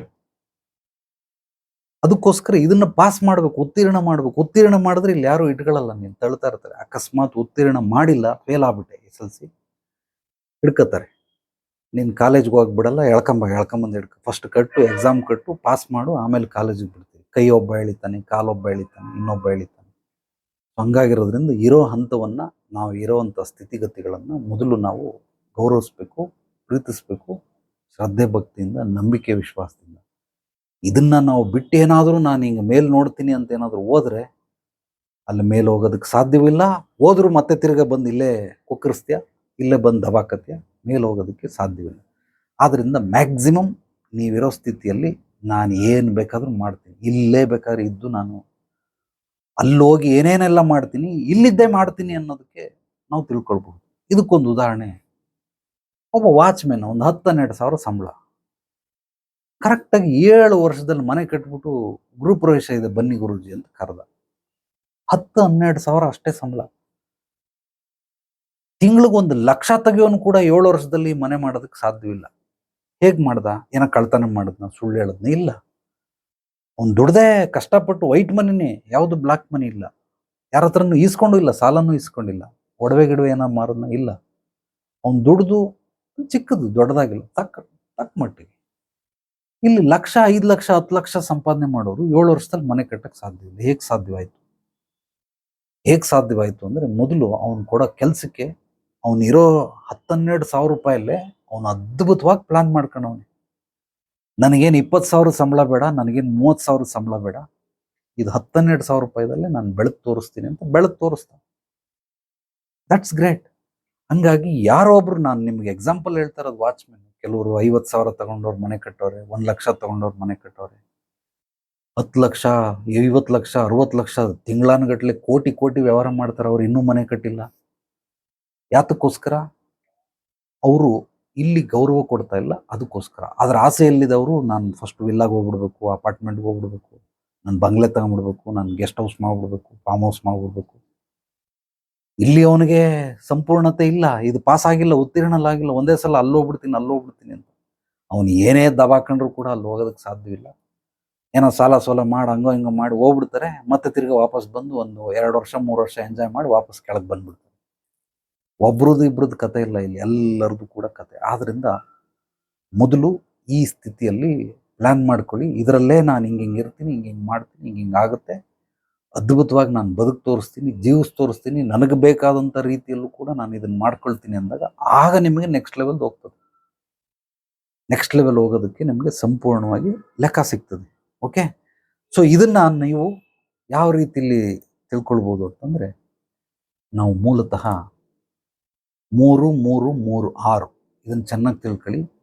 ನಮ್ಮ ತಲೆಯ ಮೇಲ್ಗಡೆ 3 ಸ್ತರ, ಪಾದದಿಂದ ಕೆಳಗಡೆ 3 ಸ್ತರ, ಈ ತಲೆಯಿಂದ ಕಾಲಿನವರೆಗೂ 3 ಸ್ತರ. ಅದನ್ನು ಬ್ರಹ್ಮ, ವಿಷ್ಣು, ಮಹೇಶ್ವರ ಅಂತ ಬೇಕಾದ್ರೆ ತಿಳ್ಕೊಳ್ಳಿ. ಕಾಲಿಂದ ಸೊಂಟದವರೆಗೂ ಬ್ರಹ್ಮ, ಸೊಂಟದಿಂದ ಕುತ್ತಿಗೆವರೆಗೂ ವಿಷ್ಣು, ಇದು ಮಹೇಶ್ವರ ಅಂತ. ಅದೇ ಥರ ಅಗೈನ್ ಮತ್ತೆ ನಮ್ಮ ತಲೆ ಮೇಲೆ 3, ಪಾದದಿಂದ ಕೆಳಗಡೆ 3. ಅಂದರೆ ಇದು ಮೇಲ್ಗಡೆ ಆಕಾಶ, ಸ್ವರ್ಗ ಅಂತ ಬೇಕಾದ್ರೆ ತಿಳ್ಕೊಳ್ಳಿ, ಇದು ಕೆಳಗಡೆ ಬೇಕಾದ್ರೆ ನಾವು ಪಾತಾಳ ಅಂತ ತಿಳ್ಕೊಳ್ಳಿ, ಇಲ್ಲ ನರಕ ಅಂತ ಬೇಕಾದ್ರೆ ತಿಳ್ಕೊಳ್ಳಿ, ಏನು ತೊಂದರೆ ಇಲ್ಲ. ಈ 9 ಸ್ತರದಲ್ಲಿ ಯಾರ್ಯಾರು ಏನೇನು ಮಾಡ್ತಾರೆ, ಮಧ್ಯದಲ್ಲಿರೋವಂಥದ್ದು ಅಂದರೆ ಮಧ್ಯಮ ಸ್ತರ, ಅಂದರೆ ನಾನು, ಪಾದದಿಂದ ತಲೆಯವರೆಗೂ ಬುದ್ಧಿ, ಜ್ಞಾನ, ವಿಜ್ಞಾನ. ಇದು ಪಾದದಿಂದ ಇಲ್ಲಿವರೆಗೂ ಮನುಷ್ಯನಿಗೆ ಬುದ್ಧಿ, ಜ್ಞಾನ, ವಿಜ್ಞಾನ ಇರ್ತದೆ. ಈಗ ಇದ್ರ ಮೇಲ್ಗಡೆ ಅಂದ್ರೆ ಏನು, ಔಟ್ ಆಫ್ ದಿ ಬಾಕ್ಸ್. ಇದು ಏನೇನು ನಮಗೆ ಕೊಡ್ತದೆ? ಅಪರಿಮಿತ ಅಂದರೆ ಅನ್ಲಿಮಿಟೆಡ್ ಅಂತಾರೆ. Limited food, unlimited. ಲಿಮಿಟಿಂದ ನಾವು ದಾಟ್ ಹೋಗ್ಬಿಟ್ಟಿರ್ತೀರಿ, ಅಂದರೆ ಇಲ್ಲೇ ನನ್ನ ಲಿಮಿಟು, ಇದಕ್ಕಿಂತ ಈಗ ದಾಟ್ ಹೋಗ್ಬಿಟ್ಟೆ, ಅನ್ಲಿಮಿಟ್. ನೆಕ್ಸ್ಟು ಅನಂತ ಅಂದರೆ ಇನ್ಫನೈಟ್, ಅದಕ್ಕೆ ನೆವರ್ ಎಂಡೇ ಇಲ್ಲ. ಪರಮಜ್ಞಾನ ಅಂತ ಬೇಕಾದ್ರೆ ನೀವು ಕರ್ಕೊಳ್ಬೋದು ಮೇಲ್ಗಡೆ. ಇದ್ರ ಮೇಲ್ಗಡೆ ಇರೋಂಥ 3 ಸ್ಥಿತಿಗಳು ಈ ರೀತಿ: ಒಂದು ಅನ್ಲಿಮಿಟು, ಇನ್ನೊಂದು ಅನಂತ, ಮತ್ತೊಂದು ಪರಮಜ್ಞಾನ. ಈ 3 ಇಲ್ಲಿರೋ 3ಗಳೇನು? ಬುದ್ಧಿ, ಜ್ಞಾನ, ವಿಜ್ಞಾನ. ಇನ್ನು ಇದ್ರ ಕೆಳಗಡೆ, ಪಾದದಿಂದ ಕೆಳಗಡೆ 3 ಸ್ತರಗಳು, ಅದು ಬ್ರಹ್ಮ ವಿಷ್ಣು ಮಹೇಶ್ವರ. ಯಾವುದದು? ದಡ್ಡತನ, ಮೂರ್ಖತನ, ಅಜ್ಞಾನ. ಈ 9 ಸ್ತರದಲ್ಲಿ ಮನುಷ್ಯ ಬದುಕ್ತಾನೆ. ಈ 9 ಸ್ತರದಲ್ಲಿ ಪ್ರತಿಯೊಂದು ಸ್ತರದಲ್ಲಿರುವಂಥ ಈ 3 ಸ್ತರದಲ್ಲಿರೋರಿಗೆ ಲಾತೋಂಕ ಭೂತ್ ಬಾತೋನ್ಸೆ ನಹಿಮ ಅಂತ ಅಂತಾರೆ. ಅಂದರೆ ಒದೆ ತಿನ್ನುವಂತಹ ದೆವ್ವಭೂತಗಳು ಮಾತಿಗೆ ಬಗ್ಗೋದಿಲ್ಲ, ಒದೆನೇ ಬೀಳ್ಬೇಕು ಅವ್ರಿಗೆ. ಈ ಕೆಳಗಡೆ ಇರುವಂಥ ಸ್ತರದಲ್ಲಿ ಏನು ಮಾಡ್ತಾರೆ? ಇವ್ರಿಗೆ ಚೆನ್ನಾಗಿ ಎಕ್ಸ್ಪ್ಲೈನ್ ಮಾಡ್ಬೇಕು, ಇವ್ರಿಗೆ ಅರ್ಥನೇ ಆಗಲ್ಲ. ನೀವು ಎಷ್ಟಾದ್ರೂ ಹೇಳಿ ಅರ್ಥ ಆಗಲ್ಲ. ಆ ದಡ್ಡತನ, ಮೂರ್ಖತನ, ಅಜ್ಞಾನದ ಸ್ತರದಲ್ಲಿರ್ತಾರೆ. ಇವ್ರಿಗೆ ಹೇಳ್ತಾನೆ ಇರ್ಬೇಕು 20 ಸಲ ಹೇಳ್ಬೇಕು, 100 ಸಲ ಹೇಳ್ಬೇಕು. ಹೇಳಿದ್ರೂ ಕಷ್ಟ, ಹೇಳದೇ ಇದ್ರೂ ಕಷ್ಟ. ಹೇಳಿದ್ರೆ ಬೇಸರ ಮಾಡ್ಕೋತಾರೆ, ಹೇಳಲಿಲ್ಲ ಅಂದರೆ ಅಯ್ಯೋ ನಮ್ಮನ್ನು ಕೇರ್ಲೆಸ್ ಮಾಡ್ತಾರೆ ಬಿಡಪ್ಪ ಇವರು ಅಂತ ಬಿಟ್ಬಿಡ್ತಾರೆ. ಒಟ್ಟಿನಲ್ಲಿ ಇವ್ರಿಗೆಲ್ಲ ಯಾವುದೇ ರೀತಿ ಅರ್ಥ ಮಾಡ್ಕೊಳ್ಳೋನಿಗೆ ಹಿಂಗೆ ಹೇಳ್ಬಿಟ್ರೆ ಪಟಕ್ ಅಂತ ರಿಸೀವ್ ಮಾಡ್ಬಿಡ್ತಾನೆ. ಕೆಲವ್ರಿಗೆ ಅರ್ಥ ಆಗಲಿಲ್ಲ ಅಂದರೆ ಅವನು ಕೆಳಗಡೆ ಸ್ತರದಲ್ಲಿದ್ದಾನೆ ಅಂತ ನೀವು ತಿಳ್ಕೊಂಬಿಡಿ. ನಿಮ್ಮ ಜೊತೆ ಕಮ್ಯುನಿಕೇಟ್ ಮಾಡೋರಿಗೆ ಅದ್ಭುತವಾಗಿ ಇದನ್ನು ಗುರುತಿಸ್ಬಿಡಿ. ಇವನಿಗೆ ಪಾಪ 1 ಸಲ ಹೇಳಿದೆ, 2 ಸಲ ಹೇಳಿದೆ, 3 ಸಲ ಹೇಳಿದೆ, ಅವನಿಗೆ ಅರ್ಥ ಆಗಲಿಲ್ಲ, ಬಿಟ್ಬಿಡಿ. ಅರ್ಥ ಆಗಲಿಲ್ಲ ಅಂದರೆ ಬಿಟ್ಬಿಡಿ, ಜಾಸ್ತಿ ಬಲವಂತ ಮಾಡಕ್ಕೆ ಹೋಗ್ಬಿಡಿ. ಅಷ್ಟೇ, ಅವ್ರವ್ರ ಪಾಲಿಗೆ ಬಂದಿದ್ದು ಪಂಚಾಮೃತ. ಇಲ್ಲಿರೋರಿಗೆ ಅಂದರೆ ಮಿಡ್ಲಲ್ಲಿರೋರಿಗೆ ಬುದ್ಧಿ, ಜ್ಞಾನ, ವಿಜ್ಞಾನ. ಈ ಮಾರ್ಗದಲ್ಲಿ ಹೇಳಿದ್ರೆ ಅವನಿಗೆ ಬುದ್ಧಿಯಿಂದ ಹೇಳಿದ್ರೆ ಅರ್ಥ ಮಾಡ್ಕೊಂಡ್ಬಿಡ್ತಾನೆ, ಜ್ಞಾನದಿಂದ ಹೇಳಿದ್ರೆ ಅರ್ಥ ಮಾಡ್ಕೊಂಡ್ಬಿಡ್ತಾನೆ, ವೈಜ್ಞಾನಿಕವಾಗಿ ಹೇಳಿದ್ರೆ ಅರ್ಥ ಮಾಡ್ಕೊಂಡ್ಬಿಡ್ತಾನೆ. ಅರ್ಥ ಆಗೋಯ್ತು ಅವನಿಗೆ. ಇನ್ನು ಅದ್ರ ಮೇಲ್ ಸ್ತರದಲ್ಲಿರ್ತಾರಲ್ಲ ಇವ್ರಿಗೆ ಅನ್ಲಿಮಿಟಲ್ಲಿ ಹೇಳ್ಬೇಕು. ಲಿಮಿಟಲ್ಲಿ ಹೇಳಿದ್ರೆ ಆಗಲ್ಲ, ಅನ್ಲಿಮಿಟಲ್ಲಿ ಹೇಳ್ಬೇಕು. ಅವ್ರಿಗೆ ಇನ್ಫನೈಟ್ ಲೆವೆಲಲ್ಲಿ ಹೇಳ್ಬೇಕು, ಪರಮಜ್ಞಾನಗಳನ್ನು ಹೇಳ್ಬೇಕು. ಯಾರೋ ಒಂದಷ್ಟು ನೆಗೆಟಿವ್ ಕಾಮೆಂಟ್ಗಳಾಗ್ತಾರೆ, ಯೋ ಇದೆಲ್ಲ ಬಿಡ, ಎಲ್ಲವನ್ನು ಬೊಗಳ್ತಾ ನೀನು ಬೊಗಳ್ತಾ ಇದೆಯಾ. ಸೊ ಅದು ಬಿಟ್ಬಿಟ್ಟು ಅಲ್ಟಿಮೇಟ್ ಲೆವೆಲ್ದು ಏನಾದರೂ ಹೇಳ್ಕೊಡು ಅಂತ. ಅವನು ಯಾಕೆ ಹಂಗೆ ಹೇಳ್ತಾವನೆ ಅಂತಂದರೆ ಅವನು ಔಟ್ ಆಫ್ ದಿ ಬಾಕ್ಸ್. ಅವನೇ ಈ ಮೇಲ್ಗಡೆ ಸ್ತರದಲ್ಲಿ ಅವನೇ, ಕೆಳಗಡೆ ಇರೋದು 3 ಇಲ್ಲ, ಮಧ್ಯಮ ಸ್ಥಿತಿ 3 ಇಲ್ಲ, ಮೇಲ್ಗಡೆ ಆಕಾಶದ ಮೇಲ್ಗಡೆ ಅವನಿಗೆ ನಾನು ಹೇಳ್ತಾ ಇರೋದು ಅರ್ಥ ಆಗಲ್ಲ. ಸೊ ನಾನು ಹೇಳೋದೇನು ಅಂತಂದರೆ ನನಗೆ ಗೊತ್ತು ಯಾವ್ಯಾವ ಸ್ತರದಲ್ಲಿದ್ದಾರೆ, ಇವ್ರಿಗೆ ಏನು ಹೇಳಬೇಕು ಅನ್ನೋದು ಗೊತ್ತು. ಅದಕ್ಕೋಸ್ಕರ ನಾನು ಅವ್ರು ಕೇಳಿದ್ದಕ್ಕೆ ತಕ್ಕಂಗೆ ಹೇಳ್ತಾ ಇರ್ತೀನಿ. ನಾನು ಇಲ್ಲಿ ಬೇಕಾದ್ರೂ ಹೇಳ್ತೀನಿ, ಇಲ್ಲಿ ಬೇಕಾದ್ರೂ ಹೇಳ್ತೀನಿ. ನಾನು ಎಲ್ಲ ಸ್ತರದಲ್ಲಿ ಅಧ್ಯಯನ ಮಾಡಿರೋದ್ರಿಂದ ಎಲ್ಲದೂ ಕೂಡ ಹೇಳಬಲ್ಲೆ. ಬಟ್ ನಿಮ್ಮ ಜೊತೆ ಕಮ್ಯುನಿಕೇಟ್ ಮಾಡೋರಿಗೆ, ನಿಮ್ಮ ಮನೆಯಲ್ಲೇ ಕುಟುಂಬದಲ್ಲಿರೋರ್ಗೆ ಇರ್ಬೋದು, ಅಥವಾ ವ್ಯಾಪಾರದಲ್ಲಿ ಸ್ನೇಹ ಸಂಬಂಧದಲ್ಲಿ 2 ಕಡೆ ಎಲ್ಲಿದ್ರೂ ಸರಿನೇ, ಅದನ್ನು ನೀವು ಚೆನ್ನಾಗಿ ತಿಳ್ಕೊಳ್ಳಿ. ಇವನು ಯಾವ ಸ್ತರದಲ್ಲಿದ್ದಾನೆ ಅದ್ಭುತವಾಗಿ ಹೇಳ್ಬೋದು. ಅದು ನಿಮಗೆಲ್ಲ ಕುದುರೆ ಕತೆ ಹೇಳಿದ್ದು ಒಂದು, ಹೊಸೊಬ್ರು ಬಂದಿದ್ದಾರೆ, ಮತ್ತೊಂದು ಸಲ ಹೇಳ್ತೀನಿ. ಕಾಡಿಂದ ಕತ್ತಾಂಬತ್ತಾರೆ ಕುದುರೆ, ಅದನ್ನು ಪಳಗಿಸ್ತಾರೆ ನಿಧಾನವಾಗಿ. 4 ಥರ ಜಾತಿ ಕುದುರೆಗಳಿರ್ತವೆ. ಮೊದಲನೇ ಕುದುರೆಗೆ ಒಂದು 10 ಏಟು ಹಾಕಿದ್ರೆ ಮಾತ್ರ ಹೇಳೋ ಕೆಲಸ ಮಾಡ್ತದೆ, ಇಲ್ಲಾಂದ್ರೆ ಮಾಡಲ್ಲ. ಅದು 10 ಏಟು ಬೀಳಲೇಬೇಕು, ಬೇರೆ ದಾರಿ ಇಲ್ಲ. ಆ ಕುದುರೆನೆಲ್ಲ ಒಂದು ಕಡೆ ಬೇರೆ ಏನೋ ಬ್ಲಾಕಲ್ಲಿ ಇಟ್ಬಿಡ್ತಾರೆ. ಇನ್ನೊಂದು 1 ಏಟು ಹೊಡೆದ್ರೆ ಸಾಕು, ಸುಮ್ಮನೆ ತೆಗೆದು ಒಂದೇ ಒಂದು ಸರಿಯಾಗಿ ಒಂದು ಒಡೆ ಬಿದ್ದರೆ ಸಾಕು, ಅದು ಮಾಡ್ತಾರೆ. ಅದನ್ನೆಲ್ಲ B ಬ್ಲಾಕಲ್ಲಿ ಇಡ್ತಾರೆ. ಇನ್ನೊಂದಕ್ಕೆ ಆ ಚಾಟಿ ತೆಗೆದು ಹಿಂಗೆ ಸೌಂಡ್ ಮಾಡ್ತಾರೆ ಅಷ್ಟೇ. ಆ ಚಾಟಿ ಸೌಂಡ್ ಮಾಡಿದ್ರೆ ಸಾಕು, ಆ ಮೈ ಗಡಕ್ಕಂತ ಗಡಗಿಸ್ಬಿಟ್ಟು ಅದು ಹೇಳೋ ಕೆಲಸ ಮಾಡ್ತದೆ. ಅದನ್ನು C ಬ್ಲಾಕಲ್ಲಿ ಇಟ್ರು. ಇನ್ನೊಂದು ಸುಮ್ಮನೆ ಚಾಟಿ ಎತ್ತಿದಷ್ಟೇ ಅದ್ರ ನೆರಳು ನೋಡ್ಬಿಡ್ತು ಕುದುರೆ. ಸುಮ್ಮನೆ ಅದ್ರ ನೆರಳು ನೋಡಿದಷ್ಟು, ಅವ್ನು ಸೌಂಡು ಕೂಡ ಮಾಡಿಲ್ಲ. ಅದನ್ನ ತಗೊಂಡೋಗಿ D ಬ್ಲಾಕಲ್ಲಿ ಇಟ್ರು. ಈಗ ಕಾಡಿಂದ ಕುದುರೆ ಹಿಡ್ಕೊಂಬತ್ತಾರೆ, ಯಾವ್ದಾದ್ರು 10 ಏಟು ತಿಂತದ ಅದೆಲ್ಲ A ಬ್ಲಾಕು, 1 ಏಟು ತಿನ್ನೋದೆಲ್ಲ B ಬ್ಲಾಕು, ಬರೀ ಸೌಂಡ್ ಮಾಡಿದ್ರೆ ಕೆಲಸ ಮಾಡೋದೆಲ್ಲ C ಬ್ಲಾಕು, ಸುಮ್ಮನೆ ನೆರಳು ನೋಡಿದ್ರೆ ಸಾಕು ಅದನ್ನ D ಬ್ಲಾಕು. ಈಗ ಆ ಕುದುರೆಗೆ ಅನುಸಾರವಾಗಿ ಇವರು ಕೆಲಸಗಳನ್ನ ಆಯ್ಕೆ ಮಾಡ್ಕೊಳ್ತಾರೆ. ಸಮಾಜದಲ್ಲೂ ಹಂಗೇನೆ. ಇವನು ಅಣ್ಣ ಏನೋ ಕೆಲಸ ಇದ್ರೆ ಕೂಡ ಈ ವಾಚ್ಮ್ಯಾನ್ ಕೆಲಸ ಮಾಡ್ತೀನ ಮಾಡ್ತೀನಿ ಅಣ್ಣ, ತೊಳೆಯೋದು ಬೆಳೆಯೋದೆಲ್ಲ ಮಾಡ್ತೀನಿ ಅಣ್ಣ ಅಷ್ಟೇ. ಅವನಿಗೆ 10,000. ಅಣ್ಣ ಏನೋ ಕೆಲಸ ಇದ್ರೆ ಕೊಡು, ಡ್ರೈವಿಂಗ್ ಮಾಡ್ತೀನಿ ಮಾಡ್ತೀನಿ ಅಣ್ಣ, ಬರ್ತದೆ, ಲೈಸೆನ್ಸ್ ಐತೆ ಆಯ್ತಣ್ಣ, ಇಂಗ್ಲೀಷ್ ಓದಕ್ ಬರ್ತದ ಬರ್ತದೆ ಧಾರಾಳವಾಗಿ, ಬರ ಅವನು ಡ್ರೈವರ್ ಕೊಡು, ಒಂದು 15,000 ಸಂಬಳ. ಸೊ ಮೊದಲನೇವನಿಗೆ 10,000, ಇವನಿಗೆ 15,000. ಬಂದು ಟೈಗಿ ಹಾಕೊಂಡು full, sir I want job, ಇಂಗ್ಲೀಷಲ್ಲೇ ಮಾತಾಡ್ತಾವನೆ. ಏನು ಓದಿದ್ಯಪ್ಪ? ಹಿಂಗೆಲ್ಲ ಓದಿದ್ದೀನಿ. ಏನೇನು ಬರ್ತದೆ? ಕಂಪ್ಯೂಟರ್ ಬರ್ತದೆ, ಎಲ್ಲ ವೆಬ್ಸೈಟ್ ಡಿಸೈನ್ ಮಾಡ್ತೀನಿ, ಕೋಡಿಂಗ್ ಗೀಡಿಂಗ್ ಎಲ್ಲ ಮಾಡಿ, ಒಂದು 50,000 ಕೊಡು. ಓಕೆ ಸರ್ ಆಯ್ತು ಮಾಡ್ತೀನಿ. ಇನ್ನೊಬ್ಬ ಬರ್ತಾನೆ, ಅವ್ನು ಬಂದು ಫುಲ್ ಸ್ಟೈಲಾಗಿ ಕೂತ್ಕೊಂಡು, ಅವನಿಗೆ ಒಳ್ಳೆ ಗಾಗಲ್ಸು ಹಾಕೊಂಡು ಇಟ್ಕೊಂಡೆಲ್ಲ ಕೆಲಸ ಕೇಳಕ್ ಬಂದಿರೋದು. ಬಟ್ ಮಗ ದೌಲತ್ ತೋರಿಸ್ತಾವನು, ಸ್ಟೈಲಾಗಿ ಕೂತವನೆ. ಏನ್ ಸಮಾಚಾರ ಅಂತಂದ್ರೆ, ಯಾವ ಸೀಮೆ ವ್ಯಾಪಾರ ಮಾಡ್ತಿದ್ದೀರಿ ನೀವು? ಯಾವ ಸೀಮೆ ವ್ಯಾಪಾರ ಮಾಡಿದ್ರಿ? ಎಷ್ಟ್ರಿ ದುಡಿತೀರ ತಿಂಗಳಿಗೆ? ಒಂದು 3 ಲಕ್ಷ ದುಡಿತೀರಾ? ಒಂದು 5 ಲಕ್ಷ ದುಡಿತೀರಾ? ಒಂದು 10 ಲಕ್ಷ ದುಡಿತೀರಾ? ನಾನು 3 ತಿಂಗಳು ಸಮಯ ಕೊಡಿ, 50 ಲಕ್ಷ ದುಡ್ಡು ತೋರಿಸ್ತೀನಿ. ಹೆಂಗಪ್ಪ? ನಾನು ದುಡ್ಡು ತೋರಿಸ್ತೀನಿ. ಈಗ ಬಾಸ್ಗೆ ಏನಾಗ್ತದೆ, ನಿನ್ನ 10 ಲಕ್ಷ ರೂಪಾಯಿ ದುಡಿತಾರದು 50 ಲಕ್ಷ, ಆಯ್ತು ಬಾರಯ್ಯ ಅಂತ ಕರ್ಕತಾರೆ. ಯಾರ್ಯಾರ್ದು ಯಾವ್ಯಾವ ಲೆವೆಲ್ ಇರ್ತದೆ ಮೈಂಡ್ ಸ್ಟಡಿ, ಈ ಸ್ತರಗಳನ್ನ ಅರ್ಥ ಮಾಡ್ಕೊಳ್ಳಿ. ಪ್ರತಿಯೊಬ್ಬರಿಗೂ ನಿಮಗೆ ಯಾವ ಸ್ತರದಲ್ಲಿ ಇದ್ದಾರೆ ಅನ್ನೋದು ಗೊತ್ತಾಗ್ಬಿಡ್ತದೆ. ಹಂಗಾಗಿ ಕುದುರೆಗಳು, ಆ ಕುದುರೆಗಳು ಹತ್ತೆರಡು ತಿನ್ನೋ ಕುದುರೆ ಏನಾದರೂ ನಾಳೆ ಬುದ್ಧಿ ಜ್ಞಾನ ಬಂದ್ಬಿಟ್ಟು ಒಂದೇಟಲ್ಲೇ ಸರಿ ಮಾಡ್ತದ? ಇಲ್ಲ, ಆಗುತ್ತೆ. ಕೇವಲ 1 or 2, ಮ್ಯಾಕ್ಸಿಮಮ್ 3% ಮಾತ್ರನೇ ಚೇಂಜ್ ಆಗುತ್ತೆ. ಈ ಸ್ವಭಾವದ ಕುದುರೆಗಳು A block, B block, C block, D block ಅಲ್ಲಿ ಅದು ಬದಲಾಗೋದಿಲ್ಲ, ಅದು ಹಂಗೆ ಇರ್ತದೆ. ಬದಲಾದರೂ ಕೂಡ ಒಂದು 3% ಅಷ್ಟು ಬದಲಾಗ್ತದೆ. ಅದು ಎಲ್ಲಿಗೆ, ಇದು ಅಲ್ಲಿಗೆ ಹೋಗ್ಬೋದೇ ಹೊರತು ಆ ಮೂಲ ಸ್ವಭಾವಗಳನ್ನು ತಿದ್ದಕ್ಕಾಗೋದಿಲ್ಲ. ಆದ್ರಿಂದ ಇವರೆಲ್ಲರೂ ಕೂಡ ಈ 9 ಸ್ತರದಲ್ಲಿರೋ 3 3 3 ಇದೆಲ್ಲ ವಿಚಾರಗಳನ್ನು ನೀವು ಕೇಳಿದ್ರೆ ಅದ್ಭುತವಾದಂಥ, ನಿಮಗೆ ತಿಳ್ಕೊಂಡಿದ್ರೆ ಯಾರ್ಯಾರ ಹತ್ರ ಹೆಂಗೆ ಕಮ್ಯುನಿಕೇಟ್ ಮಾಡಬೇಕು ಅನ್ನೋದು ಗೊತ್ತಾಗುತ್ತೆ. ಬಟ್ ಇಷ್ಟೂ ಸ್ತರಗಳಲ್ಲಿ ಮೂಲವಾಗಿ ಮತ್ತೆ ಮತ್ತೆ ಹೇಳ್ತಾ ಇರೋದು, ನಿಮ್ಮ ಆಲೋಚನೆಗಳೇ ಕಾರಣ. ಒಳಗಡೆ ಏನೇನು ಥಿಂಕ್ ಮಾಡ್ತೀರಾ, negative thinking negative result, positive thinking positive result, confident thinking confident result, profit thinking profit result. So ನೀವು ಇಲ್ಲಿ ಹೆಂಗೆ ಥಿಂಕ್ ಮಾಡ್ತೀರಾ? ಬರೀ ಗೋಳಾಟ ಆಡಿ, ಅವ್ನ ವಾಯ್ಸ್ ಕೇಳಿದ್ರಲ್ಲ, ಈ ಓ ಪಾ ಒಂದು ಪಾಸ್ ಕೊಟ್ಟ, ಮಾತಾಡ್ದ, ಅವನ್ದು ಏನೋ ಚಿಂತನೆ, ಅವನಿಗೆ ಆಗೋದಿಲ್ಲ. ಒಂಥರ ಕೊರಗೋದು ಮರಗೋದು, ಇದೆಲ್ಲ ಏನು ಅಂತಂದ್ರೆ, ಜ್ವರ ಬಂದಾಗ ನೋಡಿರ್ತೀರಲ್ಲ, ಕರೀತಾರೆ ಅಪ್ಪ ಅಂತಾರೆ. ಅವನೇನು ಆಕ್ಟಿಂಗ್ ಮಾಡ್ತಲ್ಲ, ಸೀರಿಯಸ್ ಆಗಿ, ಅವನಿಗೆ ಶಕ್ತಿ ಇಲ್ಲ. ಜ್ವರ ಬಂದಾಗ ಎಲ್ಲ ಶಕ್ತಿಹೀನನಾಗ್ಬಿಟ್ಟಿರ್ತಾರೆ ಅಂತ ಮುಕ್ತಾನೆ. ಗಂಜಿ ಕುಡಿದ್ಯಾ? ಗಂಜಿ ಕುಡಿ ಹಂಗೆ ನಾರ್ಮಲ್ ಆಗಿ ಚೆನ್ನಾಗಿದ್ದಾಗ್ಲೂ ನಾನು ಹಂಗೆ ಕುರುಕ್ತಾ ಇದ್ದೀನಿ, ಮರುಗ್ತಾ ಇದ್ದೀನಿ ಅಂತಂದ್ರೆ, ಬ್ರಹ್ಮಾಂಡ, ಸೃಷ್ಟಿ, ಪಂಚಭೂತಗಳು, ನಿಸರ್ಗ, ಇದೆಲ್ಲ ನಮ್ಗೆ ಹೆಂಗ್ ರಿಸಲ್ಟ್ ಕೊಡ್ತದೆ? ಏನ್ ರಿಸಲ್ಟ್ ಕೊಡ್ತದೆ? ಕಾನ್ಫಿಡೆಂಟ್ ಆಗಿದ್ರೆ, ಗುರುಜಿ ನಮಸ್ತೆ, ನಮಸ್ತೆ ಕಣ, ಹೆಂಗಿದ್ದೀರಾ? ಅದ್ಭುತ ಕಣಯ್ಯ, ಅದ್ಭುತ, ಅದ್ಭುತನೇ. ಹೆಂಗಿದ್ದೀರಿ?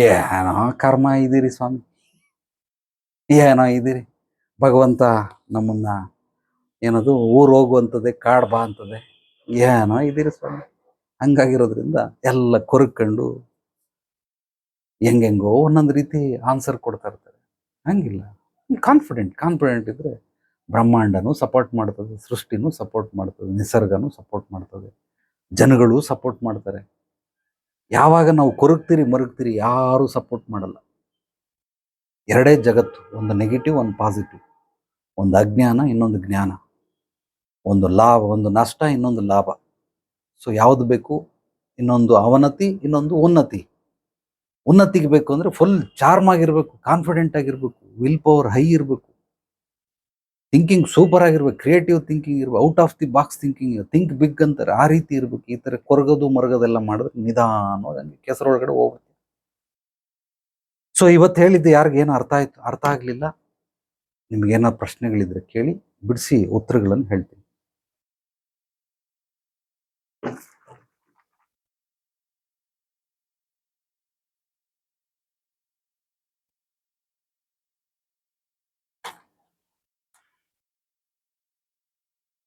S, anybody?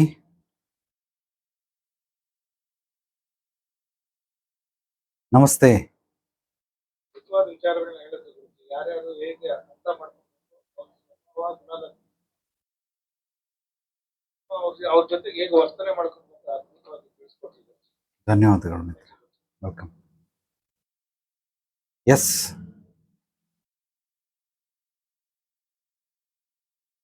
ಇವತ್ತಿನ ಕ್ಲಾಸ್ ತುಂಬಾ ಚೆನ್ನಾಗಿತ್ತು ಗುರುಜಿ. ಈ ವಾಯ್ಸ್ ಕೇಳಿದ ತಕ್ಷಣ ಎಲ್ಲರಿಗೂ ಗೊತ್ತಾಗುತ್ತೆ. ಓಕೆ. ಸೊ ಯಾ ಡೆಫಿನೆಟ್ಲಿ ಗುರುಜಿ. ಸೊ ನಂದು ಐ ಕ್ಲಾಸ್ ನನಗೆ ತುಂಬಾ ಅರ್ಥ ಆಯ್ತು. ಸೊ ನೀವು ಹೇಳಿದಾಗ I will first respect what's ever I have. Yes, ಅದು ನಾನು ಪ್ರತಿ ಸತಿನೂ ಯೋಚನೆ ಮಾಡ್ತಿರ್ತೀನಿ, ಇವಾಗ ಏನಿದೆಯೋ ಅದಿರೋದಕ್ಕೇನೆ ಐ ಆಮ್ ಡೂಯಿಂಗ್ ಫೈನ್ ಅಂತ. ಅದು ಪ್ರತಿ ಸತಿ ನೆನಪಲ್ಲಿ ಇರುತ್ತೆ. But I will try to respect what I good, do better. Wonderful. ಮೂಲವಾಗಿ ನಾವಿರೋ ಸ್ಥಿತಿಗತಿನ ನಾವು ಅಕ್ಸೆಪ್ಟ್ ಮಾಡ್ಕೊಂಬಿಟ್ರೆ ಸಾಕು. ಅಕ್ಸೆಪ್ಟ್ ಪರ್ಸೆಂಟೇಜ್ ಕಡಿಮೆ ಆಗ್ಬಾರ್ದು. 100% ಅಕ್ಸೆಪ್ಟ್ ಮಾಡ್ಕೊಂಬಿಟ್ರೆ ನಾವು ನೆಕ್ಸ್ಟ್ ಲೆವೆಲ್ಗೆ ಹೋಗ್ತೀರಿ. ಅದನ್ನು ಯಾರ ಕೈಯಲ್ಲೂ ತಡೆಯೋಕ್ಕೆ ಸಾಧ್ಯವಿಲ್ಲ. Accept it. ಅಕಸ್ಮಾತ್ ಮೇಲ್ಗಡೆ ಹೋಗ್ಲಿಲ್ಲ ಅಂದ್ರೂ ನಾನು ಇದರಲ್ಲಿ ಅದ್ಭುತವಾಗಿ ಬದುಕ್ತೀನಿ, ಎಕ್ಸ್ಟ್ರಾರ್ಡಿನರಿ ಬದುಕ್ತೀನಿ. ಅದನ್ನ ನಾವು ತಿಳ್ಕೊಂಬಿಟ್ರೆ ನನ್ನ ಮನಸ್ಥಿತಿ ಹಂಗೆ ಇರೋದು. ಈಗ ಕೆಲವ್ರು ಏನ್ ಮಾಡ್ತಾರೆ, ಕೆಲವೊಂದು ಫ್ರೆಂಡ್ ಸರ್ಕಲ್ ಇದ್ರೆ ಮಾತ್ರ ಖುಷಿಯಾಗಿರ್ತಾರೆ. ಆ ಫ್ರೆಂಡ್ ಸರ್ಕಲ್ ಇಲ್ಲ ಅಂದ್ರೆ ಇವ್ರು ವೀಕ್ ಆಗ್ಬಿಡ್ತಾರೆ, ಮಂಕ್ ಆಗ್ಬಿಡ್ತಾರೆ. ಫ್ಯಾಮಿಲಿಲಿ ಒಂಥರ ಇರ್ತಾರೆ, ಫ್ರೆಂಡ್ ಸರ್ಕಲ್ ಇದ್ದಾಗ ಒಂಥರ ಇರ್ತಾರೆ, ಹೈ ಮೋಟಿವೇಶನ್ ಫ್ರೆಂಡ್ಸ್ ಇರ್ತಾರೆ, ಅವ್ರ ಜೊತೆ ಒಂಥರ, ಕಾಮಿಡಿಯನ್ಸ್ ಜೊತೆ ಒಂಥರ. ನನಗೆ ಹಂಗಿಲ್ಲ. ನೀನು ಯಾರು ಸಣ್ಣ ಮಗು ಕೊಡು, ನಾನು ಹಂಗೆ ಇರ್ತೀನಿ. ವಯಸ್ಸಾದವ್ರು ಕೊಟ್ಬಿಡು, ಹಂಗೆ ಇರ್ತೀನಿ. ನೀನು ಅಮೇರಿಕಕ್ಕೆ ಕರ್ಕೊಂಡೋಗಿ ಅಲ್ಲೂ ಹಂಗೆ ಇರ್ತೀನಿ, ಇಂಡಿಯಾದಲ್ಲೂ ಹಿಂಗೆ ಇರ್ತೀನಿ. ನಾನು ತಗೊಂಡೋಗಿ ಕಾಡಕ್ಕೆ ಬಿಟ್ಬಿಡು, ಒಬ್ಬನೇ ಬಿಟ್ಬಿಡು, ಸುಮ್ಮನೆ ನನ್ನನ್ನು ಕ್ಯಾಪ್ಚರ್ ಮಾಡಷ್ಟೇ, ಎಲ್ಲೆಲ್ಲಿ ಹೋಗ್ತವ್ರಿಗೂ ನಾನು ಅಲ್ಲೂ ಹಂಗೆ ಇರ್ತೀನಿ. ಎಲ್ಲ ಜಾಗದಲ್ಲೂ ನಾನು ಇರೋವಂಥ ರೀತಿ ನೀತಿ ಅದೇ. ಅದನ್ನು ನಾನು ಅಕ್ಸೆಪ್ಟ್ ಮಾಡ್ಕೊಂಬಿಟ್ಟಿದ್ದೀನಿ. ಮಾನಸಿಕವಾಗಿ, ಆತ್ಮಿಕವಾಗಿ, ದೈಹಿಕವಾಗಿ ಎಲ್ಲ ರೀತಿಯಲ್ಲೂ ಅಕ್ಸೆಪ್ಟ್ ಮಾಡ್ಕೊಂಡು. ಹಂಗೆ ನೀನು ಅಕ್ಸೆಪ್ಟ್ ಮಾಡೋದು ಕಲ್ತ್ಕೊಂಬಿಟ್ರೆ ನೆಕ್ಸ್ಟ್ ಲೆವೆಲ್ ಹೋಗೋದಕ್ಕೆ ಯಾರ ಕೈಲಿಂದನೂ ತಡೆಯೋದಕ್ಕೆ ಸಾಧ್ಯವಿಲ್ಲ. ಭಗವಂತನೂ ಕೂಡ ನಿಲ್ಸಕ್ಕಾಗದೇ ಇಲ್ಲ ಅದನ್ನು. ಆದ್ದರಿಂದ ಇದಕ್ಕೆ, ಈ ಸ್ತರಕ್ಕೆ ನಾವು ಚೆನ್ನಾಗಿ ಶ್ರದ್ಧೆ ಭಕ್ತಿಯಿಂದ, ನಂಬಿಕೆ ವಿಶ್ವಾಸದಿಂದ, ಪ್ರೀತಿಯಿಂದ, ಆರೈಕೆ ಕಾಳಜಿ ಮಾಡಿ, ಅಕಸ್ಮಾತ್ ನಾನು ಮೇಲೆ ಹೋಗದೆ ಹೋದ್ರೂ ಪರವಾಗಿಲ್ಲ, ನಾನು ಇಲ್ಲೇ ಕೂಡ ನಾನು ರೂಪಿಸ್ಕೊಳ್ಬಳ್ಳೆ ನನ್ನ ಜೀವನನ ಅಂತ ಅಂದ್ಬಿಟ್ರೆ ಅದು ನೆಕ್ಸ್ಟ್ ಲೆವೆಲ್ಗೆ ಹೋಗೋದಕ್ಕೆ ಅನುಕೂಲ ಆಗುತ್ತೆ. ಈಗ ನಾನು ನಮ್ಮ ಗುರುಗಳು ಹಂಗೆ ಮಾಡಿದ್ದಕ್ಕೆ ನೆಕ್ಸ್ಟು ಪರೀಕ್ಷೆ ಕೊಟ್ಟರು, ಇದರಲ್ಲಿ ಪಾಸ್ ಆಗ್ಬಿಟ್ಟೆ, ಅದಕ್ಕೆ ನೆಕ್ಸ್ಟ್ ಪರೀಕ್ಷೆ ಪಾಸ್ ಆಗಲಿಲ್ಲ ಅಂದರೆ ಮತ್ತೆ ತಿರುಗಿ ಇದೇ ಪರೀಕ್ಷೆ ಆಗಿರೋದ್ರಿಂದ. Okay, thank you sir. Welcome. S,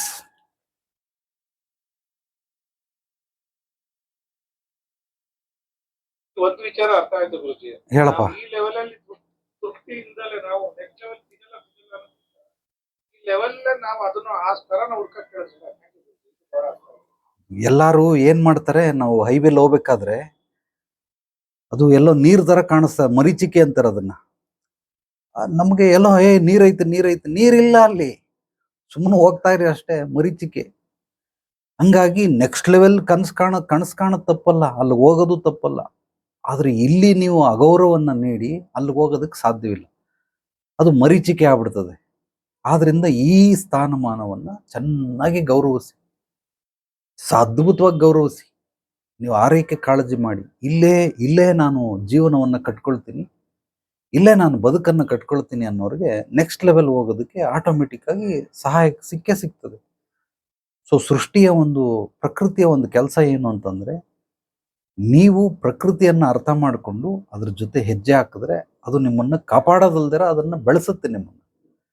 ಯಾವಾಗ ಅದನ್ನು ನೀವು ರಿಜೆಕ್ಟ್ ಮಾಡ್ತೀರಾ, ಅದನ್ನು ಅರ್ಥ ಮಾಡ್ಕೊಳ್ಳಲ್ಲ, ಅದ್ರ ಜೊತೆ ಹೆಜ್ಜೆ ಹಾಕಲ್ಲ, ಅವಾಗ ನಿಮ್ಮನ್ನು ವಾಮಿಟ್ ಮಾಡಿಬಿಡುತ್ತೆ, ಲೂಸ್ ಮೋಷನ್ ಆಗ್ಬಿಡ್ತದೆ. ನಮಗೆ ಫುಡ್ ಪಾಯ್ಸನ್ ಅಂದರೆ ಏನು? ಎರಡೇ, ಒಂದು ಲೂಸ್ ಮೋಷನ್ನು, ಇಲ್ಲಾಂದರೆ ವಾಮಿಟ್ಟು, ಹೊರಗೆ ಹಾಕ್ಬಿಡ್ತದೆ. ಇಲ್ಲ ಹೊರಗೆ ಹಾಕೋಕ್ಕಾಗಲಿಲ್ಲ ಅಂತಂದರೆ ಅದನ್ನು ಜ್ವರ ಬರೆಸೋ, ಏನೋ ಟೈಫಾಯ್ಡ್ ಅವು ಇವು ಕಾಯಿಲೆಗಳು ಬರೆಸ್ಬಿಟ್ಟು ಅದು ಒಟ್ಟಿನಲ್ಲಿ ಅದನ್ನು ರಿಜೆಕ್ಟ್ ಮಾಡುವಂಥ ಕ್ರಿಯೆ ಅದು. ಆದ್ದರಿಂದ ಪ್ರತಿಯೊಂದನ್ನು ನಾವು ಅರ್ಥ ಮಾಡಿಕೊಂಡು ನಡೆಯುವಂಥದ್ದು ಬಹಳ ಸೂಕ್ತವಾದದನ್ನು. Okay, S. ನೆಕ್ಸ್ಟ್ ಯಾರಿಗ ಏನಾದ್ರು ಪ್ರಶ್ನೆಗಳಿದೆಯಾ?